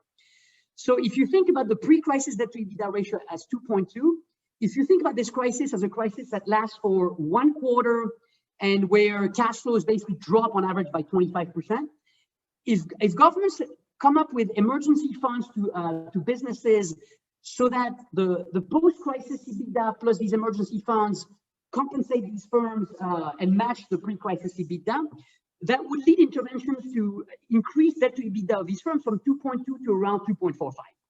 So first, 2.2 to 2.45 is not a very large increase in debt to EBITDA ratio.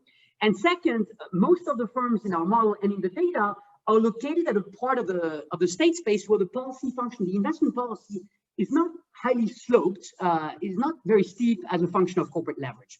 So this debt overhang channel, again, through the lens of this crisis and interventions we're considering, are just too weak to overcome the positive effects of these interventions, which is namely saving a lot of firms from defaulting and from the capital destruction that are related to it, as well as helping fund corporate investment during this crisis. Okay, so in the Fabrice, paper, yeah. Just to let you know that you have 4 minutes left. 4 minutes left. That's perfect. That's plenty of time. In the paper, we study a whole suite of other sort of like interventions. We look at debt funding that's provided at various spreads, and thinking about proxying the Main Street lending program, where the Fed was effectively through the banking system lending at a fixed spread of LIBOR plus 300. We're looking at debt funding with dividend payment restrictions. Again, the Main Street lending programs that strings attached to for firms participating into it. And we're also trying to think about like forbearance programs as was implemented in the US in connection with the agency mortgage market.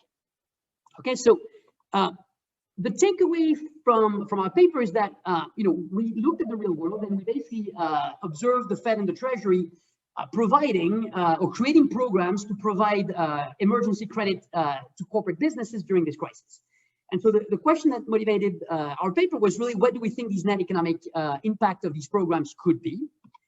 And it turns out that our answer is basically, if financial markets continue to function properly during the crisis, and these interventions have no impact on aggregate risk pricing, these programs are going to have either neutral or negative effects on aggregate outcomes through a debt overhang channel. If instead these programs impact and decrease Sharpe ratios in credit and equity markets, they're going to have positive effects on aggregate outcomes. And when financial markets are disrupted, they're going to have very large positive effects on aggregate outcomes, in particular because the debt overhang channel, again, through the lens of our model, as well as in the data specifically because our model is estimating using cross-sectional data, that debt overhang channel is just too weak to overcome the positive effects of these emergency funding programs. Would there be large gains from doing things slightly differently? Again, our preliminary analysis suggests that there could be gains, but that these gains are really second order versus the benefit of staving a lot of, or saving a lot of firms from bankruptcy in the short run. With that being said, thank you very much, and I'm looking forward to Eduardo's discussion. Thank you very much, Fabrice. The discussant is Eduardo Davila from Yale. Eduardo, you can share your screen now. Thank you, Johan. Again, it's great to have the chance to read this paper by Fabrice and Nicolas. So let me just get started. Let me say, they made some small changes and they kindly gave me a heads up and also gave me a draft. So I was able to see the more complete draft and all the new results. So that was perfect. So the motivation for the paper is where this these business credit programs that were implemented in 2020. Right when the COVID pandemic hit, they do a good job in the paper at describing kind of the key features of this. But I think the paper is more broadly thought of as a way of thinking about general credit interventions in these markets. It's not, they're calibrating, as you will see, to kind of a current scenario, but I really think they're trying to draw broader conclusions, and I think they do that in the paper. Okay, so what you'll see in the paper is they're going to be focused on studying the impact of intervention in particular credit markets. Most of the paper is focused on interventions on the debt side, okay, and they're going to do this in a canonical corporate finance model, and they're going to be focusing on the implications for leverage, investment, and default.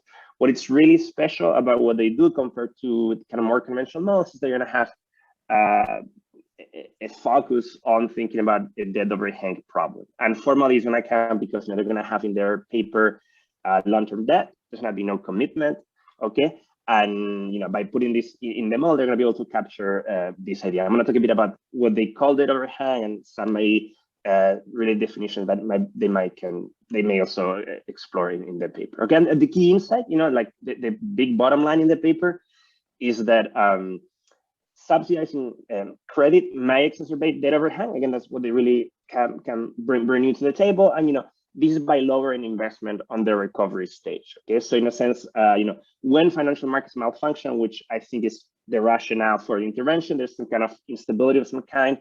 There are going to be some gains from avoiding defaults, okay, or increasing investment in the short run. But what the paper really highlights as important, so one needs to be careful thinking through these issues because this may have longer-term consequences through this debt overhang channel.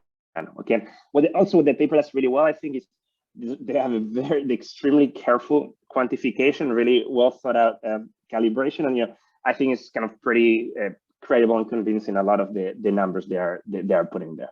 Okay, so just let me kind of very briefly summarizing the main results.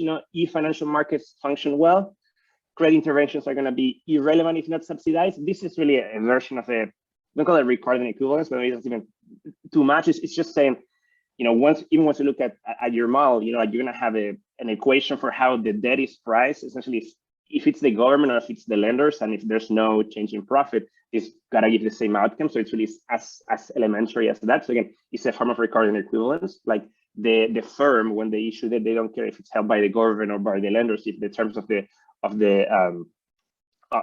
credit are the same. And then, of course, once you put a subsidy, you'll see very, very nicely in a second that is going to essentially change the terms of contract, and it's really a substitution effect happening. If I give you cheaper credit, you're going to take up on more leverage, and through this debt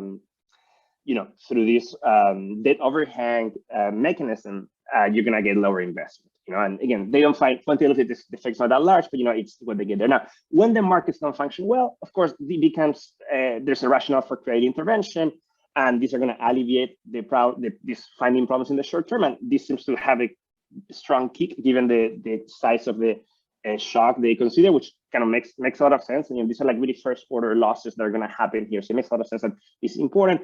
And then as Fabrice, I think, explained well, the debt overhang issue is not such a big deal, in particular because they have a lot of firms in an area in which there's not a lot of sensitivity to it. So I think this is kind of how they look at other policies. I think, it's think about equity and so on, but again, the fact that sensitivities are not very big in the region where they consider make the results to be similar. So, again, the paper has facts, has the model, has the calibration estimation, has policy experiments. It's a very careful, also quantitative exercise. So what I'm going to do in my discussion is, like, you give me 20 minutes, quite a bit of time.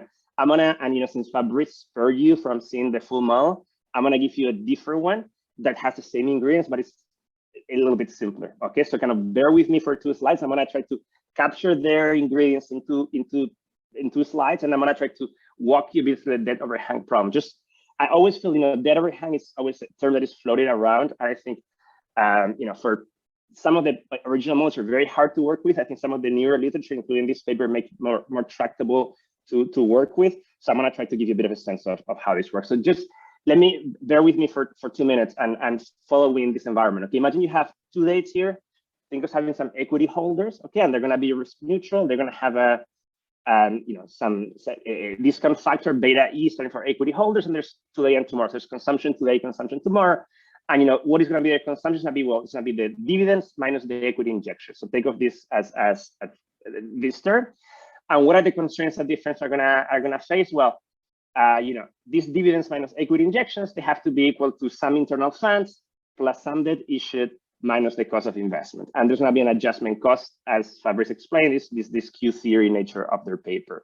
Now, the debt issued is going to, I'm going to show you in a second, there's going to be some equation that's coming from the lenders in the economy that's not giving you a pricing of debt. That's exactly what they have in the paper. Now, tomorrow, what are the dividends? Now, this is a very simple model. So, this equity is completely irrelevant in a sense, but you're going to get you're going to have the default option. So you're going to get some return on your investment. You're going to get, you're going to have to repay your debt. And what I'm making really special here to think about debt overhang is I'm assuming this B upper bar is some debt that's been inherited to you in the past. So that's why I read it here as an argument for the value function of these guys. This is the way in which, in their model, that will be a state variable for leverage. And what I'm trying to show you here is that, given B bar is going to be a new choice of debt, a lot of what I think they bring to the table can be seen by what happens to the solution of this problem when you change this B upper bar. Okay, so a tax advantage that they put in here. Now, this Q function is going to come from lenders or debt holders in this very simple setup. It's going to say, look, the price that these lenders are going to offer you is going to come from something that you recover when there's no default, and something that you recovers when there is default. This alpha employing their notation can be sort of a deadweight loss. And here I need to think a little bit about how you do the sharing. In their more dynamic model, that's not a big issue. Okay, so I think this has all the ingredients that are in the paper, with exception that, of course, the paper is much richer. And a lot of what they bring is coming from the anticipation on this effect. So I cannot claim this is as good as what they do, but I really think it's equally useful to show you the kind of the key ideas. So what is the objective? Again, you can substitute everything in.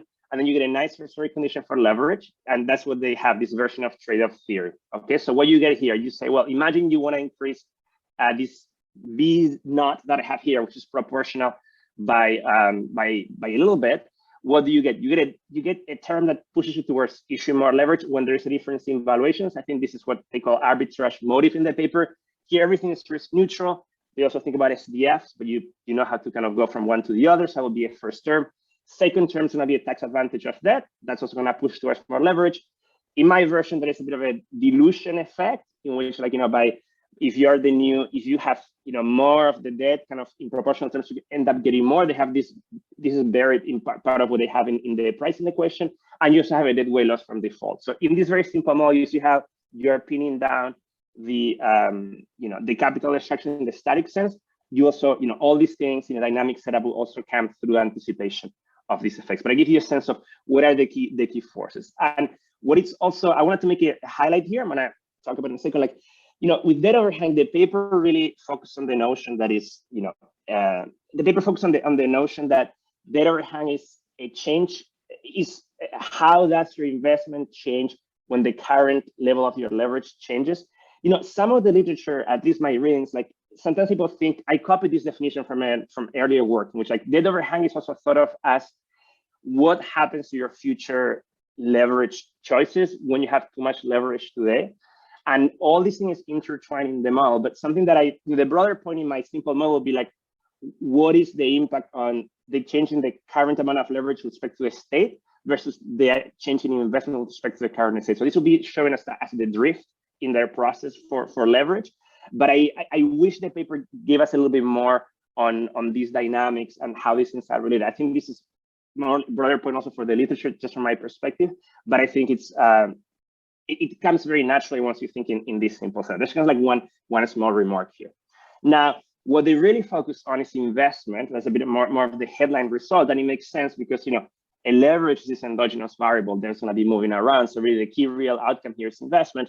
And again, you can follow my simple model. You can bring everything back in, and you're going to get a nice first story condition. That's their Q theory. Okay, so here on the right, they have the you invest one more unit, costs you $1 today, you have to pay adjustment cost, and these are the benefits you receive.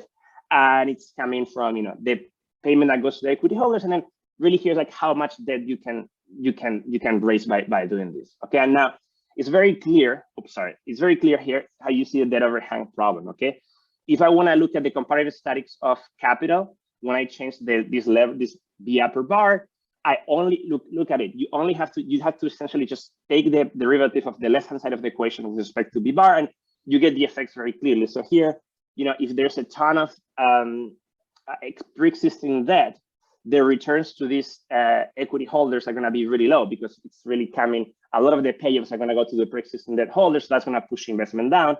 And you can do a similar thing working through how this Q function depends on the pre-existing debt. So ideas like the existing debt holders are also going to receive less because they're already a ton of outstanding. Sorry, the new debt holders are going to receive less given that there are a ton of outstanding debt holders. So they're going to be offering like worse terms. So here you can see very clearly everything pushes in the same direction. Okay, it's just like if you have outstanding debt in the firm, investment is going to be it's going to be lower, and that's really the key idea they're trying to convey. Fabrice showed you this nice policy function in which they show you on the horizontal axis the current amount of leverage and what's the shape of the investment policy. Okay, so I know I went maybe a little bit too fast, but I think I was just trying to give you, maybe you're more familiar with this setup. It's the ideas are very basic. They're very they're core to corporate finance, and I think the paper has really the key ingredients to think about this. Okay, and I gave you a bit of a glimpse of how how I like to think about these issues in a more simplified setup. Now let me go back. Let me go back to the paper. Okay, so everything I said, once you put in their tractable continuous time setup, boils down to these two ODEs. These are Hamilton-Jacobi-Bellman equations for equity and debt. They have this nice scaling variance property, single state leverage. Okay, and there's oops, sorry, I know it was that. And what is, you can see also very nicely that their equity Hamilton Jacobi Bellman is the one that makes the choices, and then they also have a default decision in the boundary. Now, what they do in the paper, let me go now more to the more applied issues, relative to their experiment. They're gonna interpret a shock as a reaction in output. They have this 25% drop, and then debt is gonna become more expensive. That's part of what they have more in the newer results. And when they look at policy experiments, they're gonna you can see very nicely how subsidizing debt here is very similar as increasing this discount factor for the lenders. Okay, and the market shutdown, as Fabrice showed you, is going to impose some constraints directly. Okay, so maybe they cannot issue debt, they cannot issue equity, etc. So now, in my last minutes, let me just give you some comments and thoughts on how I think about the results. So first of all, just by thinking through this, one realizes that the debt overhang problem is tightly connected to the maturity of the existing debt. And in the paper, all the debt is long-term. They use this tractable way of doing things in which you have these perpetuities. They have some, they're removed at some rate, and they have some coupon. Okay, and something that I was hoping to see a bit more, both more on the theory part first, and then later on the quantification, is how sensitive a bit the results were to the choice of M. Sort of, we know that if you have a short-term debt model, all these issues are kind of they wash away. And I was hoping to see a bit more thinking about it. Now they're gonna calibrate this. I'm gonna briefly mention, they look at this 10-year calibration, which actually I think is conservative. I was just digging a little bit, and I feel like if you look at average levels of corporate debt, they actually grow even longer than that. So I'm not saying they are overstating the result. I was just thinking mostly that it is important to understand how the conclusions vary with this expected maturity of the debt. Something that I think it's important to highlight is, which is an important question. I think it's like, what would be the optimal maturity of the intervention? It's like, should it be lined up with the duration of the shock and the disturbance? You can think that, if you have a shock for like 1 quarter and all the debt is just issued over the quarter, then afterwards, there will be no debt overhang issues because everything was short term. And I know the paper, it's technically challenging. I'm sure they're aware of this. I'm sure they like to think about these issues because, you want to keep the single state variable, but I think it would be really nice to kind of try to think about this. I read Meyer 77 when I was reading this, and even in the abstract, it's just like, it talks about lining up investments and financing. So it's really a very basic idea. It's not something I bring new, it's something I think people have thought a little about, and the paper is maybe missing a little bit of this. I think it's an important policy question too. I think some of the programs are like 5 years, but should it be 1 year, 2 years, 3 years? I think it's important and a bit more, it would be nice to do a bit more here. One thing I also thought was interesting was to, the model right is calibrated to match this kind of like average facts, but I think there's nothing that prevents them from calibrating conditional on maturity structures. So for example, have like, they have this nice economy, but they have like, they could slice it in like, condition like, 1 year, 2 years, 5 years, 10 years, and put it all together. I think this would be tractable. And it might be something that I think might be interesting too. Of course, then it would be nice to make the policy. Maybe then it would be hard to make the policy the same for everybody. It will bump into some of the issues I discussed. But I think maybe again, doing more sense. The broader point is thinking a bit more thoroughly about maturity and duration of these bonds. I think is kind of important. Another issue that I thought it was interesting is the paper doesn't really mention seniority.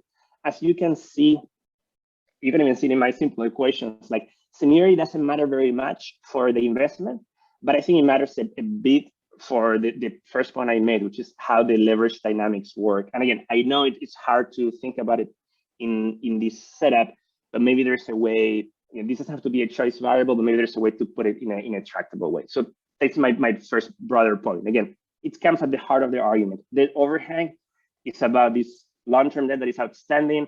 So it's really important to think carefully about the maturity of the debt outstanding. So that's kind of my first broader point. Now, my second broader point. Eduardo, sorry to interrupt. You have 4 or 5 minutes. Perfect. That's fantastic. Thank you, Johan. Thanks for the warning. All right, it's perfect. So my second broader point is, I'm a welfare guy, and I I was a bit, I was hoping to see a bit more on the way the results were presented in terms of welfare. So the paper is going to measure welfare as, just by aggregating, by looking at total consumption, which I think it's reasonable. So you can see there, I just copied the question from their paper. You look at, it's an AK technology minus adjustment cost. It's like a physical cost. But buried in here are the deadweight losses that are going to happen. In the way they're modeling the model, like deadweight loss becomes like a jump, but it's going to be reflected in here. So I really, I really would love to see, and I think this is all doable, think more of a decomposition of the effects of the policies. And some of their language, I think, already captures this, but I really think it would be kind of quite nice to think, what is the impact on the deadweight loss? What is the impact?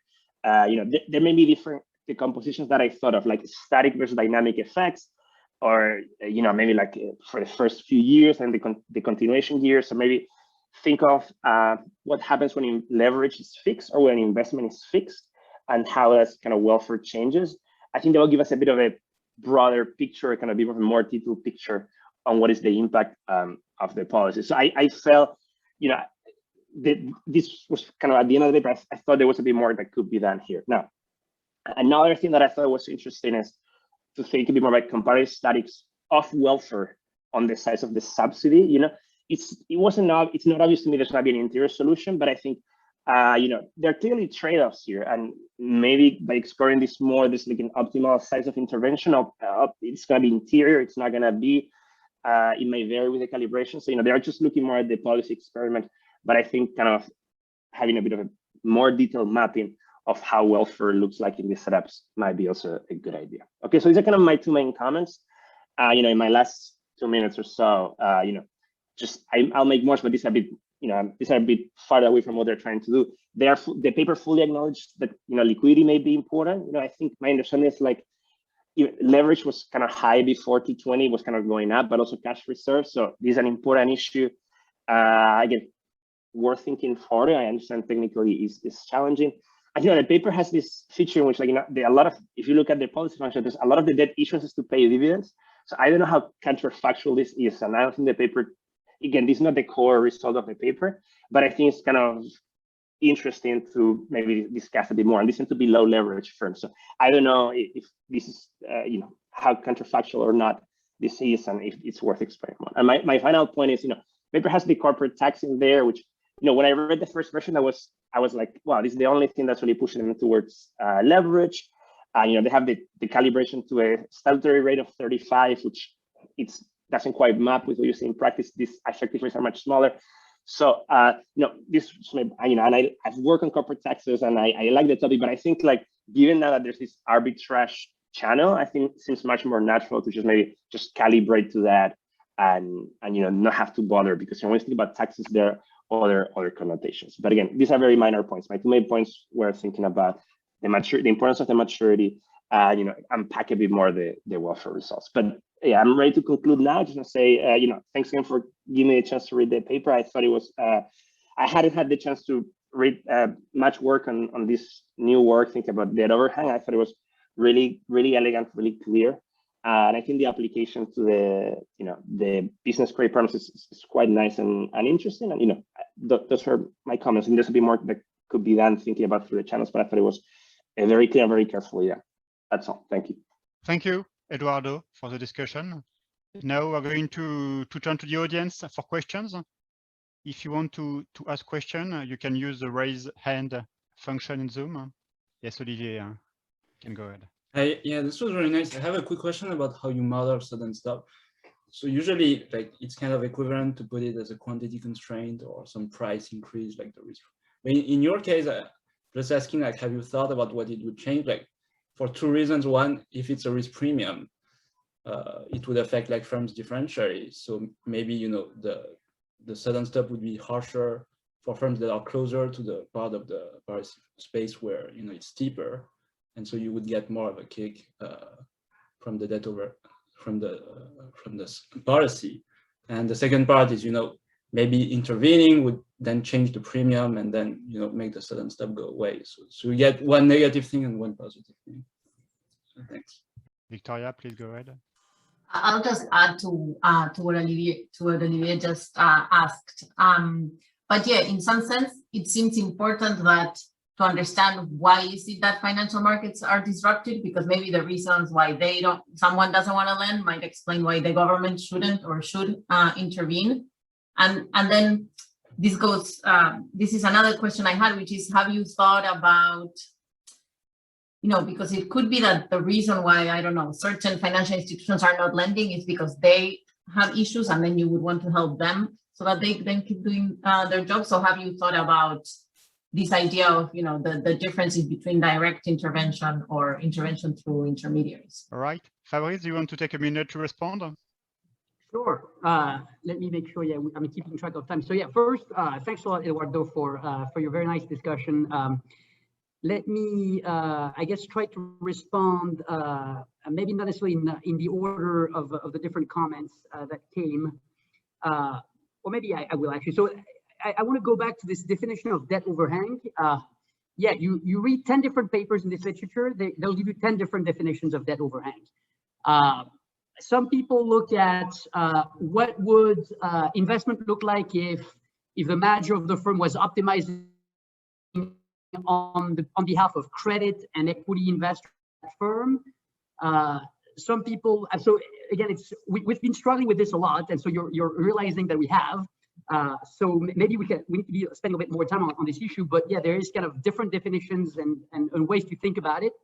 The best way for me to think about it is to just realize that through the lens of our model, as well as maybe in the data, again, just more highly levered firms tend to invest less than less highly levered firms. But again, this is kind of I think a struggle, generally speaking, in the literature, that there's not a pre-agreed definition of what exactly, through the lens of a model, that overhang means. Going back to the question on the sensitivity of the debt maturity, it's a great question. The short answer is, first, we could do a better job calibrating this debt maturity using data on corporate debt. And as you point out in the data, investment grade corporate bonds are typically actually even a bit longer than 10 years on average. If you look at high yield firms, their debt issuance strategy is typically 5 to 10 years. So again, we could do a better job there. We could show more sensitivities there through the lens of our model. Seniority is an interesting one, right? Because if you start allowing firms to issue a senior debt, as Peter DeMarzo's presidential address suggests from a couple of years ago, that allows the firms, so that allows you to reintroduce sort of commitment power, if you will, and so that weakens the commitment problem faced by shareholders, and so that might potentially weaken the debt overhang effects that we want to study through the lens of our model. So I'm not saying we don't want to do it. I'm just saying that introducing the ability for firms to take on senior debt, whether provided for by the government or the private market, might make our debt overhang channel weaker, which would just move results in just one direction. The point on welfare is totally taken. I think we're super weak there. We need to figure out a better way to illustrate some of our results through welfare calculations and be more thoughtful about it. And it goes back to your point on taxes, which is we start from a model where there's an inefficiency to start with, which is we have corporate taxes. And so the cynic reader could say, well, look, you have corporate taxes. Your best policy is just to basically put the tax rate at 0, and you're going to immediately address your commitment problem there. So I think we need to sort of do more thinking on how to think about welfare, and maybe change the motive for firms to take on debt in this model. Maybe the corporate taxes is not the right motive. Maybe we should just think about maybe impatience as one way to do this. And in the couple of minutes I've left, going back to kind of Olivier and Victoria's points. So sudden stops. So in our work, I think we think differently about increases in risk premium and sudden stops. The way I think about increases in risk premia is financial markets stay open. It's just that credit market investors and equity market investors have a higher demand in terms of expected excess returns per unit of risk, but they still buy bonds, they still buy equities. Okay, Whereas, at least to my mind, a sudden stop is basically there's just no price at which the private market can buy debt, for example. That would be, in my mind, what a sudden stop looks like, and that could apply to equity markets. Basically, there's just no clearing price at which equity investors are happy to buy the equity of issuing firms, and similar for debt markets. So again, through the lens of our model, we can accommodate the two things, right? These increase in risk premia that basically have a particular effect on firms' issuance and financing policies and investment policies. What turns out to be the case is that really for our results, the key thing that's really moving our results in one way is when you start shutting down entire markets, effectively firms lose a tool of flexibility, and that really impacts them adversely without government interventions.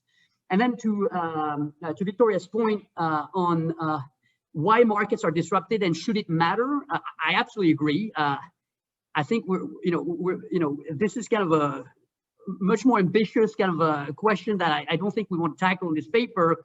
But it's, of course, it should be important when we think about policy responses, why these financial markets are disrupted, should be related to what particular policy intervention we bring forward. I think you hinted at maybe thinking about the banking sector as well, to what extent the banking sector being undercapitalized, not willing to provide credit to small businesses, might be another way to actually address and soften the blow of these crises. Sure, I think it's our modeling skills for now are not kind of robust enough to actually expand on this. Maybe in the future, I think this is a great point. I don't think we'll be able to.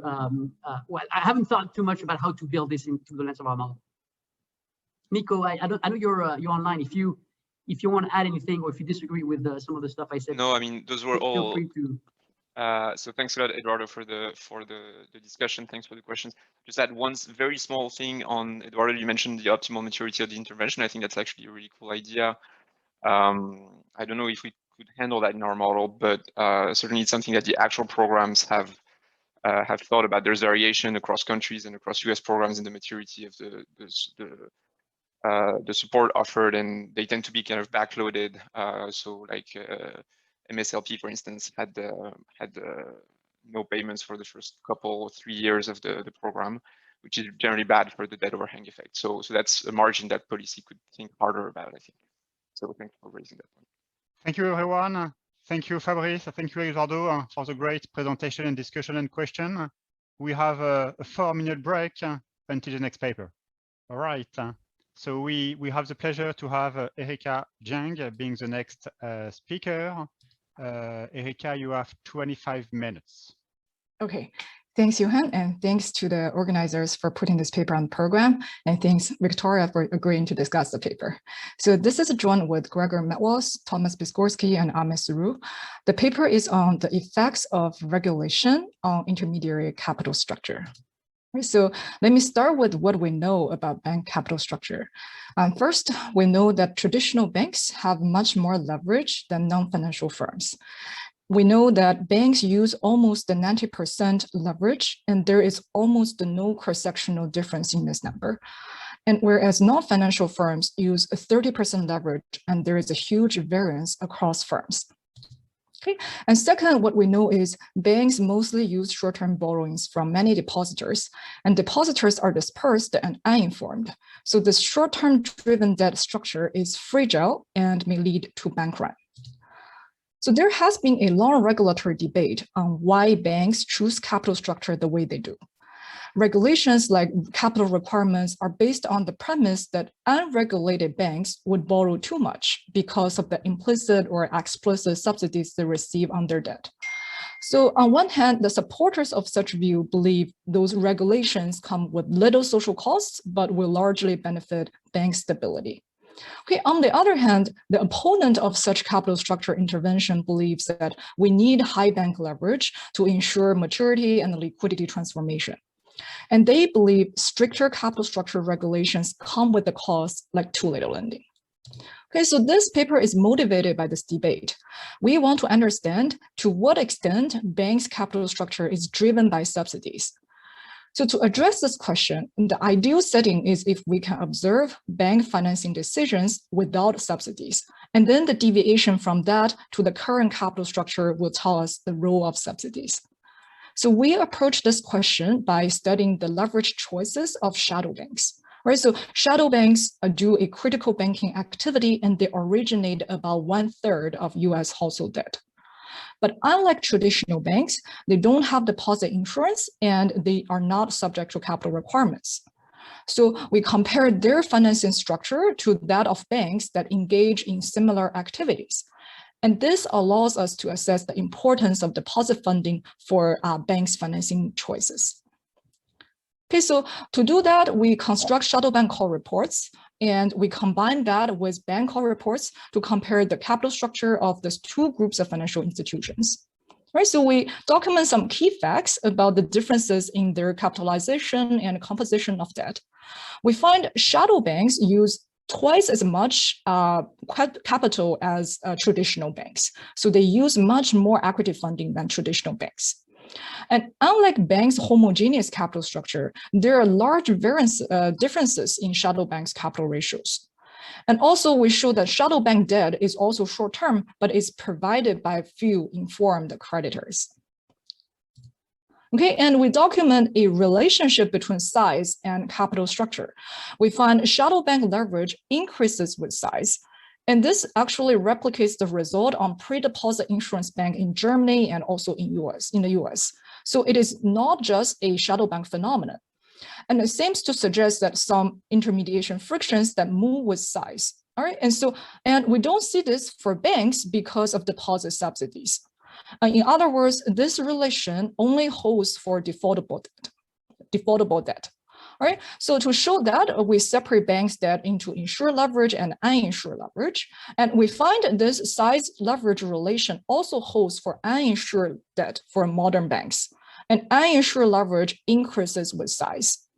And consistent with this quantity fact, we find the cost of uninsured debt also falls with size for both banks and shadow banks. So both quantity and prices.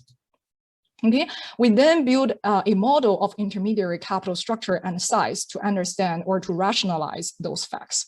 And the model incorporates the economies of scale in lending and the benefit and cost of debt. Right, so the benefit comes from the money-like premium and the cost is from debt weight loss of rents. And we calibrate the model. We found bank debt earns a larger money-like premium, but they have worse lending technology than shadow banks. And also, we found deposit insurance is valuable, but is also costly to acquire.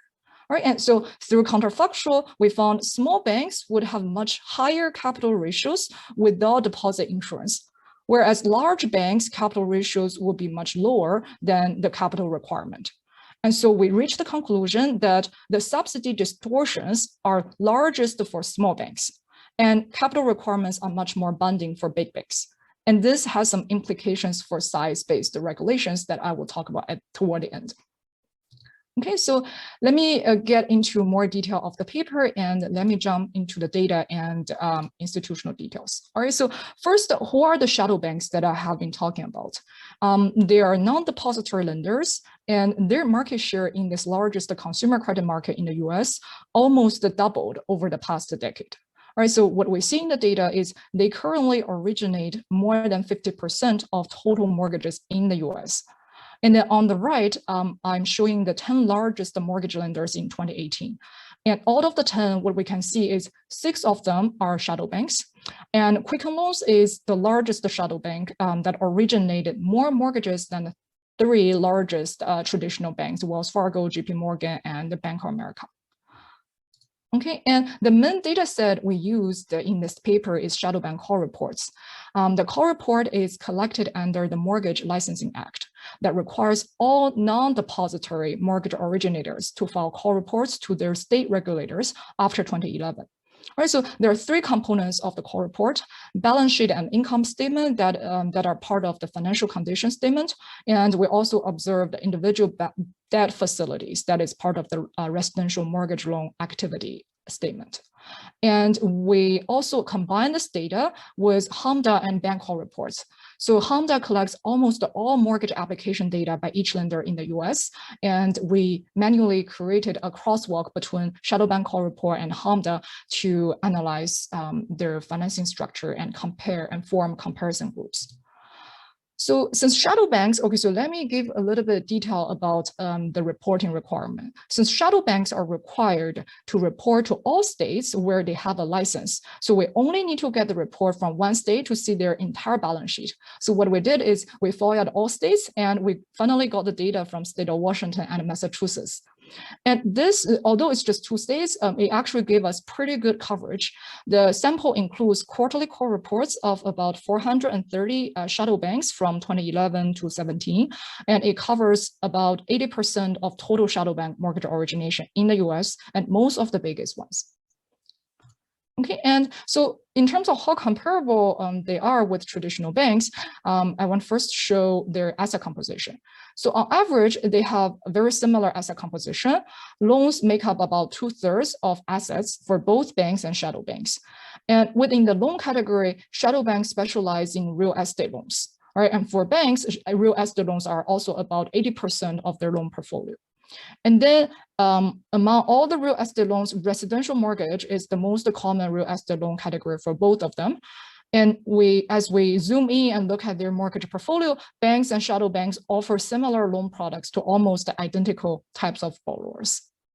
Okay, and then in terms of business model, shadow banks mainly adopt this originate to distribute business model, and they sell almost all of their loans within 1 year after origination.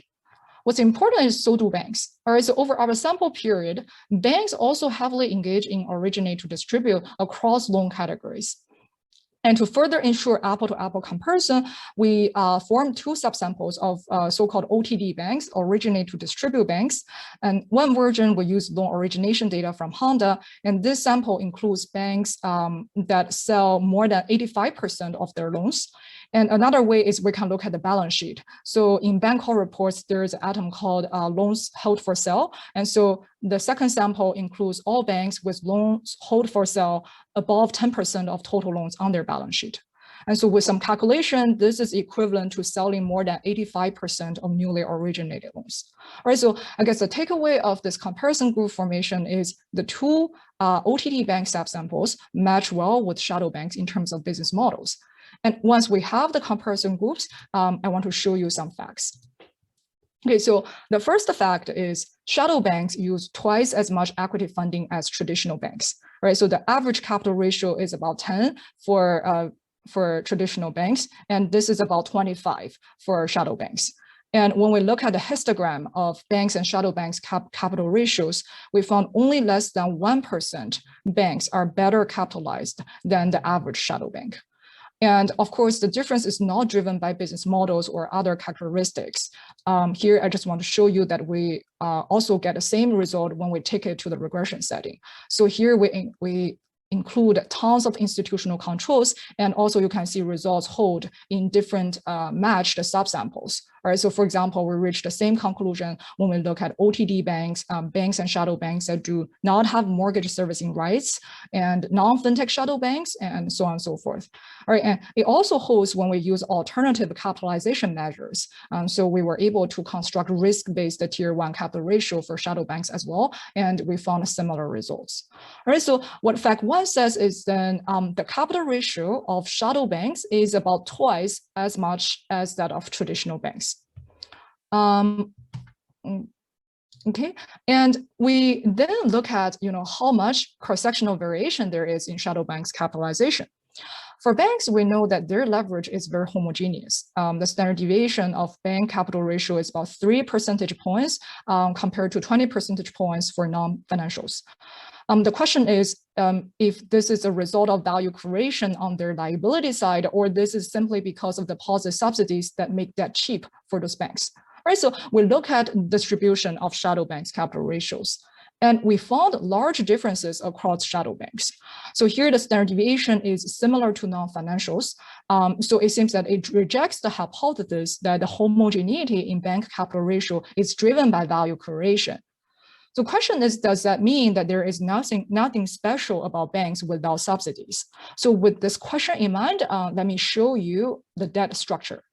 right? And so here we plot the distribution of short-term debt ratios. The red bars are banks and the gray bars are shadow banks.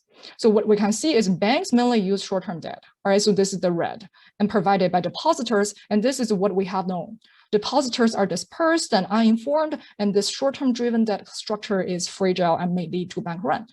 And so people have been debating over how much of the short-term nature of debt is driven by subsidies versus fundamental frictions. So some example in the literature they have been discussing is depositors are uninformed, so short-term debt is used for monitoring and risk-sharing purpose. All right, so let's look at shadow banks in gray. So compared to banks, shadow banks are almost exclusively financed by short-term debt. And this seems to suggest that short-term debt funding is a robust feature of banking with or without deposit insurance. But the usage of short-term funding doesn't seem to be driven by monitoring. All right, so here we plot the histogram of number of creditors in shadow bank sample. And what we found is most shadow banks receive short-term debt from 2 to 4 lenders. And this is different from banks that take deposits from tons of depositors. Right, you may thought you may think that they got their funding from a money market fund or bond that could still be dispersed, but that is not the case in the data. So this suggests that short-term debt maturity doesn't come with dispersed creditors. And not only that, what we found, what we're showing here in this table is what we have is lender composition for shadow banks, and we found their lenders are actually informed. All right, so you can see that banks provide most of the debt to shadow banks, and many shadow banks almost exclusively financed by banks. And since banks are known as informed creditors, and it doesn't seem to be the case that short-term debt comes with uninformed creditors. All right, so fact 3 says short-term debt funding is a robust feature of banking, but does not seem to be driven by monitoring or risk sharing. Okay, so in addition, we find shadow bank leverage increases with size. All right, so this figure plots the equity to asset ratios against the size measured with a loan volume for shadow banks and banks. And what you can see is shadow banks' capital ratio declines with size, and banks' capital ratios don't change much. And of course, the bank result is consistent with the homogeneous capital ratio result we have known, but this is something new, right? So shadow banks' leverage increases with size. And one hypothesis for this size leverage relation is this is a shadow bank phenomenon. All right, but this doesn't seem to be the case, as I already previewed in the introduction. All right, so because we see similar size leverage relationship for the pre-deposit insurance German banks and US banks from the literature.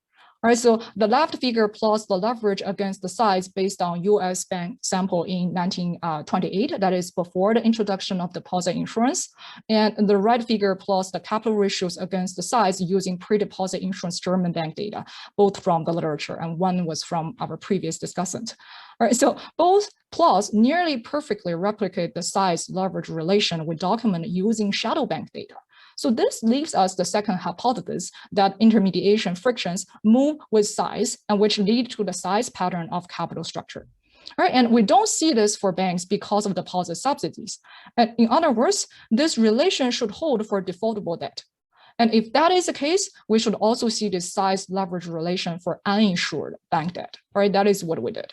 We separate banks debt into insured leverage and uninsured leverage using the call reports. And this plots the insured leverage and uninsured leverage against the size. All right, so the purple line is, this is uninsured leverage, and we can see a clear size pattern. The uninsured debt ratio increases with bank size.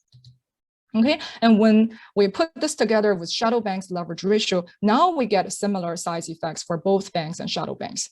And this tells us that uninsured leverage increases with intermediary size. And similar pattern for the cost of uninsured debt. So here we plot the average interest rate for shadow banks debt on the left figure, and then on the right, this is uninsured to insured spread for banks on the right. All right, so the results are consistent with the volume results. The price of uninsured debt falls with size. And the results point to some intermediation frictions that move with size, which lead to the size pattern of capital structure. right, so let me conclude, let me summarize the facts and then talk about the model.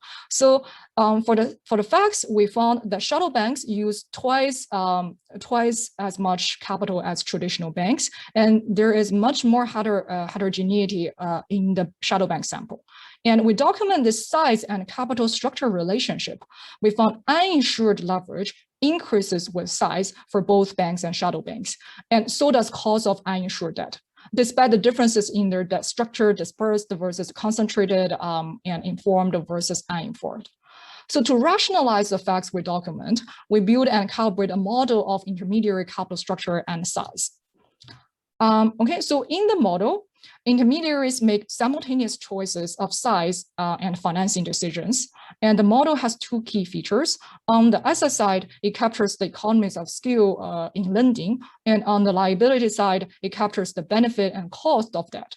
Right, so the benefit comes from this money-like premium of debt, and cost comes from the debt we cost of rents.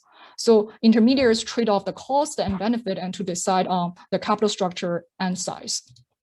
What we want to do with the model is we want to understand banking when depositors internalize default. Right, so we calibrate the model. We found bank debt earns a larger money-like premium, but they have worse lending technology. And also, we found deposit insurance is valuable, but it's also costly to acquire. Then through counterfactual, we find bank capital structure when depositors internalize default. Right? So one of the most important finding is the distribution of subsidy distortions. We find small banks would have much higher capital ratios without deposit insurance, whereas large banks' capital ratios would be lower than the capital requirements. And we reached this conclusion that subsidy distortions are largest for small banks and capital requirements are much more binding for big banks. And this has some implications for regulations. Okay, so let me give more detail about the model and the mechanism. So in the model, there are continuum of banks and shadow banks. So they choose size and financing simultaneously. Then from the asset side, lenders have different technologies that determine the recovery rate in a bad state. Right? So the technology reflects monitoring or screening. And there are two possible states of the world, good or bad, with P being the probability of a bad state. Then financial intermediation has this declining returns to scale, and we don't impose other restrictions on the production functions. Banks and shadow banks may have different productivities. Okay, then on the liability side, so we assume competitive markets with risk-neutral investors and zero risk-free rate. Equity is frictionless, and there is a limited liability.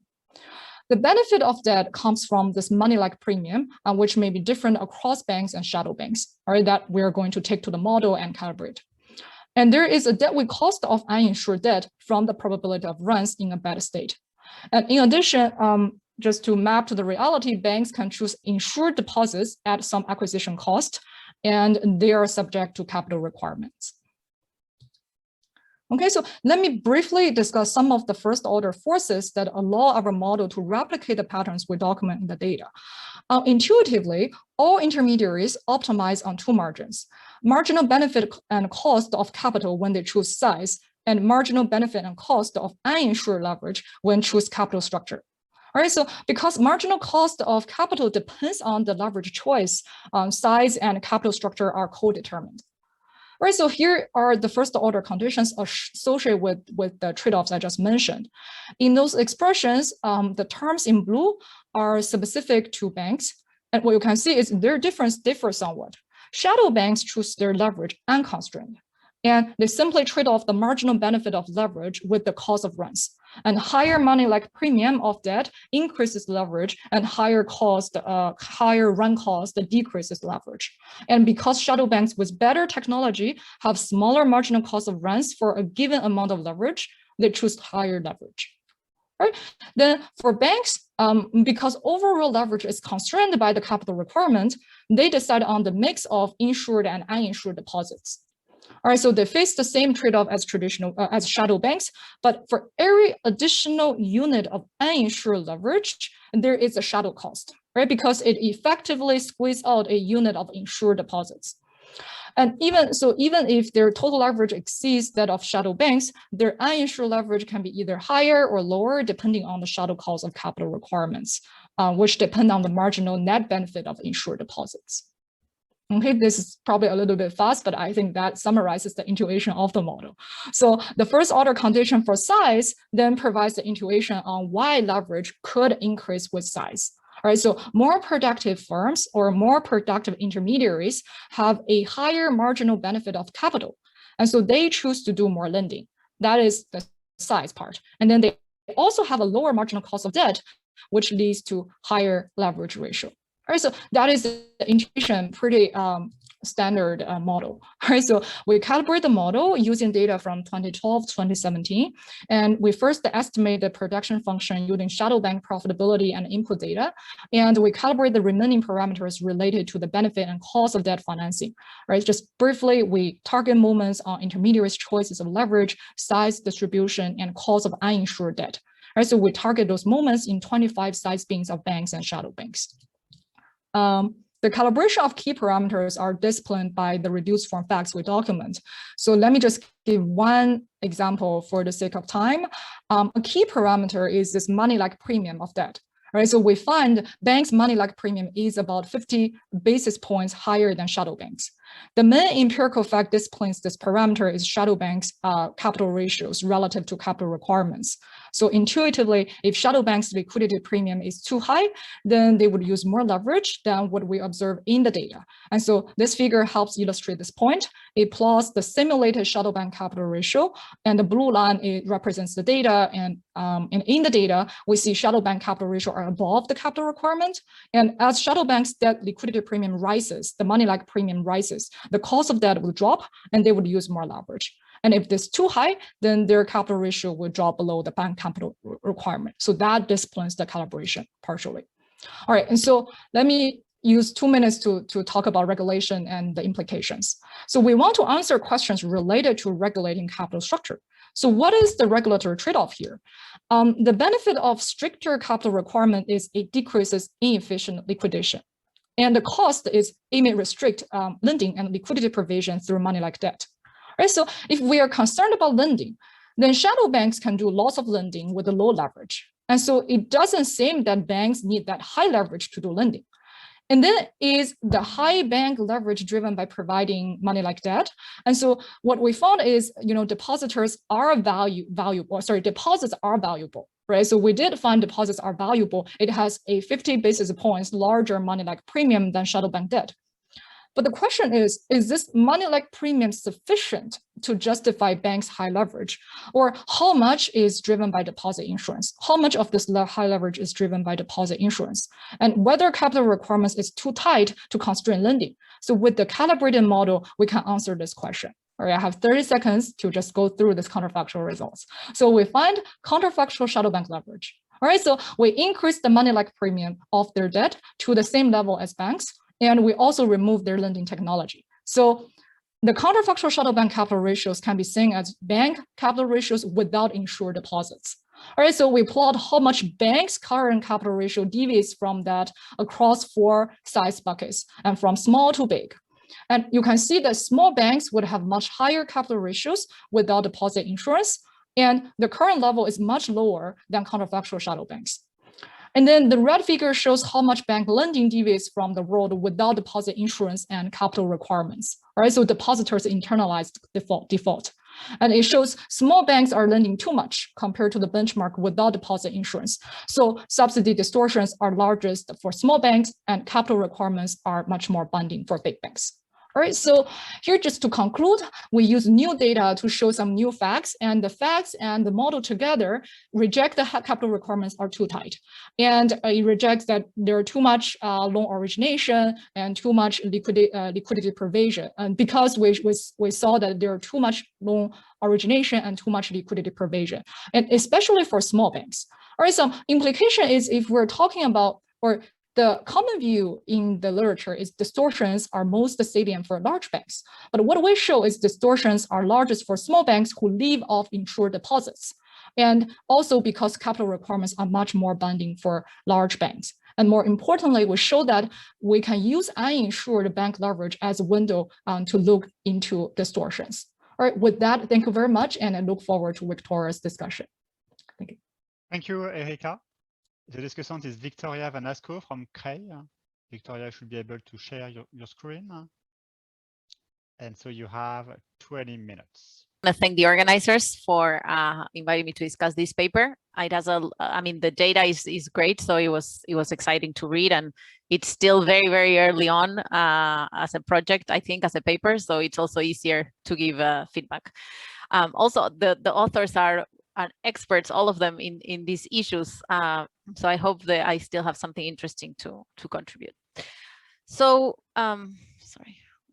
So the paper has two parts that I'll focus on, because there's a little bit on calibration, and I'll talk a little bit about that, but mostly I'm going to focus on first the empirical investigation of the capital structure of banks versus shadow banks. And what's special about this paper is that they can exploit this unique call report data for shadow banks that they assembled. So my understanding is this is the first time that we have a good understanding of the liabilities of shadow banks. And with this and the data for banks, they can document several facts about the relation between banks and shadow banks' corporate decisions. Then they're going to present a model of banks and shadow banks where they coexist, and the model rationalizes some of the facts, and it lends itself for a calibration exercise. So I think what's interesting about this whole literature is trying to understand the industrial organization of banking or of the financial system. And there are so many questions that one would want to answer, right? So what are the differences between banks and shadow banks? In addition to the fact that ones are regulated and ones are not, why do they coexist? Are these institutions that compete? Do they serve the same markets? Okay. But most importantly, at least to me, we want to understand how regulation affects lending through these channels. Do shadow banks reduce the effectiveness of regulation? Do they increase or decrease the risk of regulated institutions?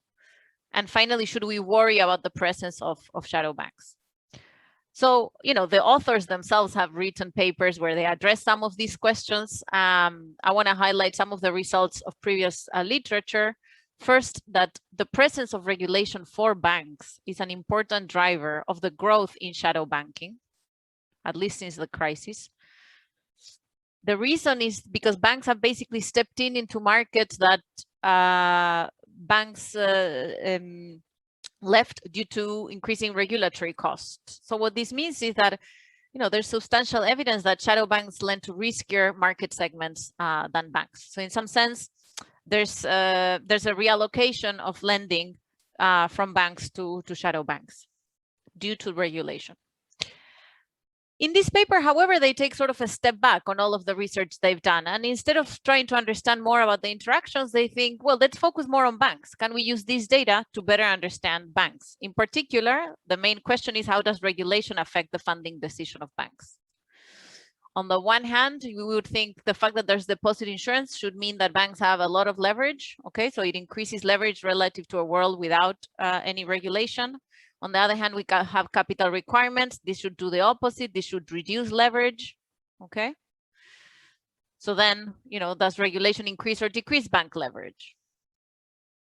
So how should we address these questions? Well, until now, we had no way, or well, I mean, maybe there are other ways, but I think they now have a new approach to this, which is, well, we got data on shadow banks' liabilities. Why don't we suppose that shadow banks are basically unregulated banks? If we believe this, then we can compare funding choices of banks versus shadow banks. Let me here put a parenthesis. Let's say shadow banks are basically unregulated banks. You could constrain the set of observations to banks that have the same business model as banks. This doesn't seem to make much of a difference if my understanding of the data is correct. But, you know, in principle, you could even control for that. So let's just think they're the same and compare the funding choices, and differences then should be explained by regulation. Okay. And this new assembled data, as I said, is what allows the authors to explore these differences. So let me give you a brief outline of my discussion. I'll summarize the documented facts, and then I'll just mention my reactions, and then I'll give you some suggestions, and then I'll do the same for the model. Okay. So the first fact is that shadow banks have substantially more equity capital than banks. Okay.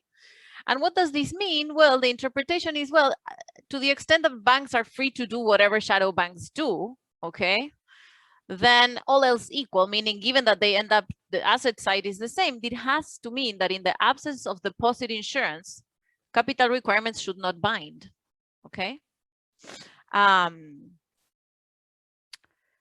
Another interpretation is, well, banks are benefiting from issuing cheap insured debt. Okay, they are taking advantage of this at the margin. This is good news also, because it means capital requirements are not restricting lending as much as some would argue. So they're not restricting lending above and beyond. In other words, if banks did not have deposit insurance, capital constraints would not be binding. Okay. So this is good. This is saying, you know, it seems that capital requirements there are sort of offsetting some of the forces of deposit insurance. But if we didn't have deposit insurance, this would not bind. Again, to reach these conclusions, you have to believe that banks are investing in the same asset risk as shadow banks. Then are capital constraints binding? Okay, so this still doesn't tell us anything about that. For that, what's useful, it's to look at the distribution of leverage across banks, and they show that leverage across shadow banks is more dispersed than across banks. So this has more interpretations. I think a natural one is to think, well, that's because banks are all against their constraints. Okay, and this sort of puts them in a much less dispersed distribution. In addition to the fact that they're against constraints, it also has to be that they have similar asset risk profiles, okay, because these are risk-weighted constraints. In contrast, shadow banks don't have any regulation, and they're heterogeneous in either their asset risk or access to funding markets, and this explains their heterogeneity, okay? So for banks, we might have this heterogeneity, but it doesn't matter because everyone is against the constraint. At least that's my interpretation. Then the third fact is that shadow banks finance themselves with short-term debt, which is held by very few large banks, okay? And I think this is the fact that sort of puts the whole exercise into question. Because if shadow banks are being funded through banks mainly, can we really think of shadow banks as unregulated banks? What does this even mean? Does this mean that in the absence of banks, we would still have shadow banks, meaning unregulated institutions that fund themselves with sources other than deposits? Would this exist in a world without regulation? It seems to me that now we start thinking, or at least I started thinking, well, if this is the case, they're indirectly being funded through deposits. Okay, how do I know that what banks are doing is they're raising insured deposits and lending it to shadow banks? So this suggests that shadow banks' corporate finance decisions are affected by deposit insurance because they might have an indirect access to such subsidy, but also to banks' capital requirements, okay? Because, well, as we know, I'm gonna highlight a little bit more that this is the part that I'm still confused about the results you find and the previous literature. I thought it was pretty well established that bank capital requirements do affect the riskiness of shadow banks, okay? So to me, fact 3 is the one that makes you think about what are we doing here? And then fact 4, you know, they show that shadow bank leverage increases with size, while bank leverage does not. So we already know because of, I'm not going to point that out now, but just by looking at the distribution of leverage, both in banks and shadow banks, it's clear that Miller here doesn't hold in neither scenario. And size is endogenous to access to debt markets. So, which in turn depends on asset and asset size and asset risk. So to me, fact 4 is hard to interpret. And once we combine it with fact 5, then we get some interpretation of what is happening. So in fact 5, they document, well, you know, let's not look at uninsured debt. Let's compare uninsured debt. Sorry, let's not look at insured debt of banks because we know that that's sort of might be determined for the size might be irrelevant. Let's look at uninsured debt of banks. And that increases with size. But I think what is key to understand this is that the price of uninsured debt, both for banks and shadow banks, decreases with size. So if we combine these two facts, I think what they suggest is that larger financial intermediaries are perceived to be safer by the market. Okay. Now we don't know what this is, what this means. I mean, if I think it's because of diversification, then I could just say, well, whoever has cheaper, better access to debt markets for whatever reason gets to have a bigger balance sheet, diversify more, low risk. A mechanism more in line with the model, it's something like, well, I could also have heterogeneity in risk management. To whoever has less risk has better access to debt markets, and therefore it will become bigger. So here again, I mean, I interpret fact 4 and 5 as a sanity check that financial markets are pricing intermediaries and insured risks. But other than this, I'm not sure what's the takeaway.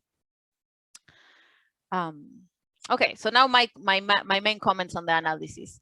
So first, I think the way the analysis is done is as if banks and shadow banks, as I said, have no interactions at all. So the only difference is that ones are regulated and ones are not. And this is hard because we all know there are interactions. And in fact, 3 highlights one of these interactions.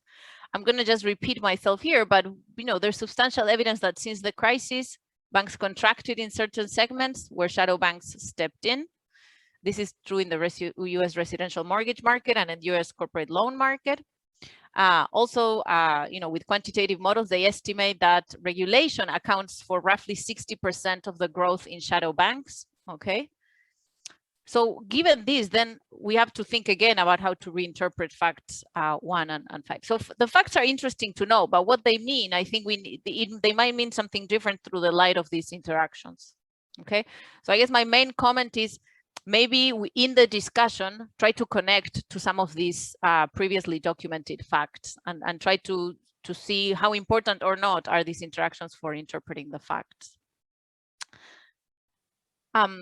As I said, there are lots of interesting findings that from previous papers, and here, you know, before they were constrained by the availability of data, so everyone was trying to understand these interactions by looking at either mortgage loans or corporate loans, but now you actually have access to the liabilities. Okay, so you can help us better understand all of these interactions. Okay, how do these interactions interact? Before, all you knew it's loans, how they were moving. Now you can actually tell me how they interact through their liabilities. Okay, how effective is regulation in the presence of shadow banks? And does the presence of shadow banks increase or decrease the risks of banks? So here, fact 3 makes us think something. There are 2 views of the world and we don't know which one it is. I could think, no, shadow banks are great. I mean, I have insured deposits, which I need for generating liquidity. And, you know, because of that, I'm going to reduce the risk of institutions that provide deposits. But then I like to have other financial institutions that take a lot of risk, that are funded by people that are happy to take these risks. And this is great. This means regulation doesn't necessarily restrict lending. It just segments the market into those that, you know, you want to protect and those that are happy to take risks.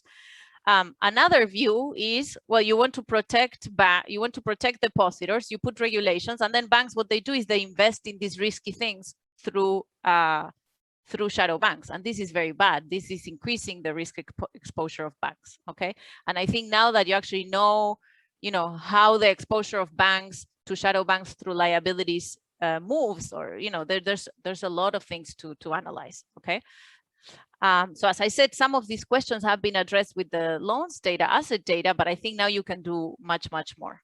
Okay, and I think to me, this is a very personal taste, but to me, this is very central and it will be great.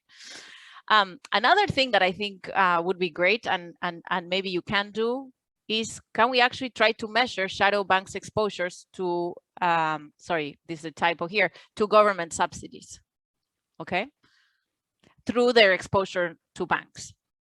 So we do know that shadow banks issue short-term debt to few large banks, okay? On the one hand, you know, you're saying that this reduces fragility, but to me, maybe if this bank goes bust, this means, you know, shadow bank is out. On the other hand, if this large bank has access to bailouts, and these bailouts maybe can be shared with the shadow banks, then it's very good to be financed by a large bank. We don't know which one it is, okay? So to the extent that shadow banks can indirectly be funded with insured deposits, they can also potentially benefit from bailouts. Then it would be great if we could get some measure of the value of government guarantees for shadow banks, okay? And this would be also a very controversial thing. So there is a paper by Atkinson, Taverna, Seisfeld, and Whale on, you know, it's an accounting method to measure the value of government guarantees for US banks. I'm not sure you can replicate this because I'm not sure to what extent they need stock market data, But I would definitely take a look and see, you know, I think anything you can do to try to measure these guarantees to shadow banks, implicit guarantees, would be a jackpot. Okay, so let me now talk about the model and the reactions. So they have a relatively stylized model of shadow banks. So we have on the asset side, so intermediaries are indexed by I, but then they could be also banks or shadow banks. They invest assets AI, they finance these with insured deposits if they are banks, otherwise with uninsured deposits and equity. In the good state, they get some output, whose productivity might vary depending on banks or shadow banks. This is something that will be estimated. In the bad state, though, there's heterogeneity, and some banks might be able to recover more or less, or to get more or less. So this is nice. The interpretation here is that the heterogeneity comes from how well or bad are you doing in crisis. Okay. So funds are raised in competitive markets here. The deviations from Modigliani-Miller, if we abstract from regulation, is first that debt is cheaper. So there is a liquidity premium that may vary depending on banks or shadow banks. And then there's a cost of, they call it cost of runs, but to me it's a cost of default, because basically it happens when your assets are not enough to cover your liabilities. So I guess here your problem is not the fact that you'll have a run, but the fact that you won't be able to repay. And then the loss is also by increasing in the amount of uninsured debt that you cannot pledge. Sorry, here there's an F missing. Okay, so this makes sense. I guess these are the people that you'll have to deal in court. These are also the people that will run. So, you know, this is the cost. In addition, for banks, insured debt is costly, delta. Okay, so it's costly for them to issue an insured debt, and they face capital requirements. Okay, so let me just give you my observations and comments. So first here, whether an intermediary is a bank or a shadow bank is given. So basically you're comparing an institution that has access to deposit insurance and capital requirements versus one that doesn't. Okay. Asset markets are segmented. So here there's no competition on loans. They all have access to their own lending technology with decreasing returns to scale. They do share funding markets though. Okay. And there's really no interest. There are no interactions other than, I think, the fact that the price of uninsured debt, the market clears using the demand of both. But other than that, my understanding was there was no interaction between banks and shadow banks. Okay. And then one comment I didn't understand is the probability of a run or of a default should also be a function of your uninsured deposits. It is true that you only have incentives to run, or you will go to bankruptcy court if you're uninsured, but your incentives to run depend on the total ability of the bank to repay you, which I think depends also on insured. So this part I didn't understand very well. Why? I understand the benefits of doing so, because that way when you issue insured deposits, you don't have to think about this, but I don't think it makes much sense. And another thing, I think it's very odd, and maybe here, Erika, maybe I didn't understand. It seems to me here that when there is no cost of runs or default, you would issue uninsured debt. So this is also very, very odd. So in some sense, this delta here, the delta, which is the cost of issuing insured deposits, you have to make it large enough so that, you know, you don't go all the way. And again, I'm not sure how realistic that is. I understand you need it so that they fund themselves with uninsured. But anyhow, I don't know. Okay, so just I have very few comments on the model. Again, I mean, I am left, you have all this data and you don't focus on these interactions. So we cannot learn much about these interactions. You know, banks, you know, you have a choice to be regulated if you want to some extent. There's asset choices, systemic risk, all these things are completely out. But as I said, you know, interactions have been documented by the authors in the past. So I think it would be nice to have a model that captures these things better, especially because I don't understand how the calibration works when these interactions are not present in some sense, because yeah. But then, of course, if you incorporate a model with the interactions, then the whole exercise at the beginning of interpreting shadow banks as unregulated banks becomes, not as effective. So I do understand the model. It's a good model to try to understand at least what are the trade-offs in between if you had to choose to be regulated or not. Here, the model nicely helps you understand these trade-offs. So maybe we can take it one step further and sort of endogenize this choice. Okay. But of course, you have to think that this helps you. This is a model about whether you're regulated or not in the absence of shadow banks, because when you're regulated, you don't have the choice to go somewhere else and give deposits to another institution to invest in things that you're not allowed to. So it's important to understand that it's a strong constraint. Also, just a quick comment on the calibration that I just thought when you were presenting. But you show that this liquidity premium for banks, it's higher than shadow banks. This makes sense because shadow banks are issuing debt to banks, and but then I don't know if you can do a counterfactual exercise, because this gamma B, I mean, people might like this thing for liquidity because it has deposit insurance. Maybe if it didn't have deposit insurance, this would be super unstable and no one would have liquidity premia from deposits. So there you have to be careful that you estimated this in a world where there is deposit insurance. So I'm not sure you can do the counterfactual, but that's not particularly important. Okay, so I think this paper has a lot of potential. The authors have an amazing data set. They're all experts in the topic. So I mean, I'm sure this is going to end up being a great paper. They already document very interesting facts. I have to say, the approach of simply using this, or at least the focus as it is now, this is very preliminary, to just compare banks and shadow banks funding choices, to just understand the impact of regulation on banks. I think you can do much more. I think it's also hard to interpret because the whole system is determined by regulation. So I still struggle to interpret facts through the lens of this. Just try to use shadow banks as a proxy for unregulated banks. So my advice is just to exploit the data more to understand the risk exposures through assets, which has been done, but now through funding choices of shadow banks. Okay. And again, I think the holy grail here is to get some measure. Do shadow banks benefit from government subsidies? I think this is something that now you may be able to get at through their liabilities. That's it. Thank you, Victoria, for the discussion. We have time to collect a few questions from the audience. You can raise your hand if you want to ask a question. Yes, Giovanna, you can go ahead, please. Hi. I have one question, and then if do you hear me? Yes. Okay. I have one question, and then if time allows, I may have another question.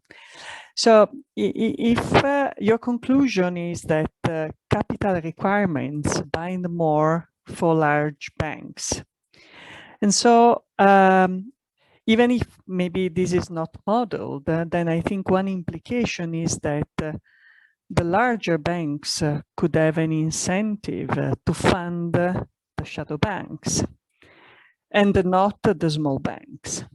Okay, so in more generally, I was wondering whether you could derive the distribution of the shadow price of capital requirements and see if there is a similar distribution of the funding to the shadow banks. Thank you. Olivier, you can go ahead. Yeah, so this was really nice. I have two questions. One, I think Victoria can have hinted at. So usually you would think that the premium is like partly a liquidity premium for services and partly a safety premium. And so I was surprised. It seems that the premium is the same for insured and uninsured bank deposits. And then relatedly in the data, like I couldn't see why there's such a big difference in the yields on uninsured debt by shadow banks and the one for banks. Elu, you want to ask a question? Yes, yes.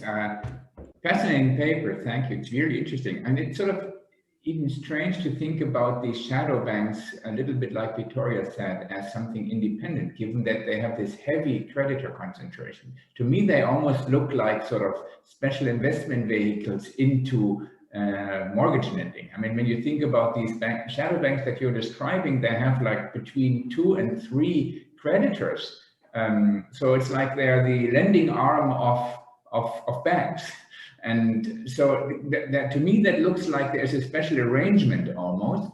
It reminds me, in fact, of these conduits that we have seen before the crisis in 2007 in the US. And so my question is, what are these shadow banks? What do we know about their owners? I mean, are they potentially actually linked to these banks? I mean, suppose they were related to the banks, then we would possibly have a construction that is similar to what we found out in 2007 when we had the run on the shadow banking and asset-backed commercial paper markets. All right. Is there no other question? Erika, you want to take a few minutes to give some answers? Yes, absolutely. So thank you so much. Okay, Victoria, all of the points are very good. I want to spend some time addressing some of the very important ones. And if I have time, I will just address the most and also the remaining important ones. So I guess one of the biggest questions that Victoria and also the audience raised is can we still view shadow banks as unregulated banks if banks lend to shadow banks? So I mean, this may sound more, defensive, but I think, in the real world, let's just assume it's true that all firms in the economy that get funding from the banks, then does that mean that we cannot say anything about leverage for non-financial firms? Right. So, for example, there are a lot of auto industry, auto manufacturers, and a lot of non-financial firms. They only get funding from 1 or 2 banks, and that is also a fact. And we still talk about their capital structure, and we never talk about how much deposit subsidy they receive through banks. And so I think that is definitely a very good point, but I'm not sure to what extent that violates our exercise to treat shadow banks as unregulated banks. They do the same sort of lending activity as traditional banks. And this is also related to another risk point Victoria raised. In the data, we do see that they lend to very similar customers, similar borrowers, and they hold very similar type of assets. And so very similar, as I said, we did a lot of robustness tests. And so I think that is a valid point, but still we think it doesn't, it still make our exercise valid. And as for a lot of questions related to the interaction between banks and shadow banks, I think my job market paper mainly focus on, banks lend to shadow banks and what is the interaction and what is the effect. And also my co-authors have this paper about related to beyond balance sheet of banking. And so both papers address this question about interaction between banks and shadow banks and how regulation, how effective is regulation when in presence of shadow banks. I think those questions have been addressed, but for this paper, I think there is a first order question that we want to chase after. And I think the interaction between the banks and shadow banks do not, make our exercise not valid. I think that is one point I want to address. And in terms of model, I think there are 2 questions related to the model that I want to clarify. So number 1 is the probability of run in the model depends on insured debt as well. So that is actually one good point about the model is we do assume, uninsured depositors run first, and the existence of deposit insurance can actually also benefit uninsured depositors. And I think we do capture that as well. And in terms of deposit acquisition cost, I think that is well established in the empirical literature that there is some cost to acquire insured depositors. And we take that from the literature. And also in terms of and a lot of good points related to the interaction. We do want to add an extension to the model, and especially that through the counterfactual, where if we lift the regulations on the traditional banking sector, how would that affect shadow banks' capitalization and lending? And we can do that through this extension and by adding, a aggregate demand system for bank loans and also for shadow banks loans, and also same aggregate demand for their liquidity for their debt. Right, so we can address that. And other questions, like for example, there is one question related to whether larger banks have more incentive to fund shadow banks in the model, in the counterfactual analysis, and we can also do that. I think that is a very good point. And I think my co-author Gregor is also here, and I don't know if I missed any point. I was taking notes, and if I miss anything, feel free to just add to my comments. No. Yeah. Erica, you're doing great. All right. Thank you, Erica. I would like to thank very much. I guess the only thing I would say is, the only thing I would say is sort of saying that shadow banks are lending arms of banks. It's like saying General Motors is a car manufacturing arm of banks because they take bank loans. I think that's sort of, it's a bit of an odd way to think about it when you start thinking about all the other firms that take loans from banks. But wait, but if General Motors was lending a lot to Fiat and they were both making cars, then wouldn't you think that maybe that makes sense? Well, I don't know. I mean, these are products. We happen to think they're special because they're financial products, but they're like apples. I mean, I don't see why this is special. I guess one question here is that the kind of debt that they use may be different, no? Like long-term loans for General Motors and very short-term debt to fund the shadow banks. Would that be a difference? Well, I guess it depends on the point. If the point is that shadow banks receive funding from banks and that, make our exercise invalid, then I think, long-term versus short-term doesn't matter that much. Right? Then in terms of, whether shadow banks and banks use different type of debt, that is why we need a model and calibrate the differences in their money like premium. So I think those are two different questions. Thank you so much, everyone. We have so interesting discussions that we cannot end the discussions. So thank you to the authors. Thank you, the discussants and everyone. Now, in about 1 minute, we are going to transition back to the main meeting room for the joint session, asset pricing, corporate finance, and so the paper will be starting in no time now. Thank you.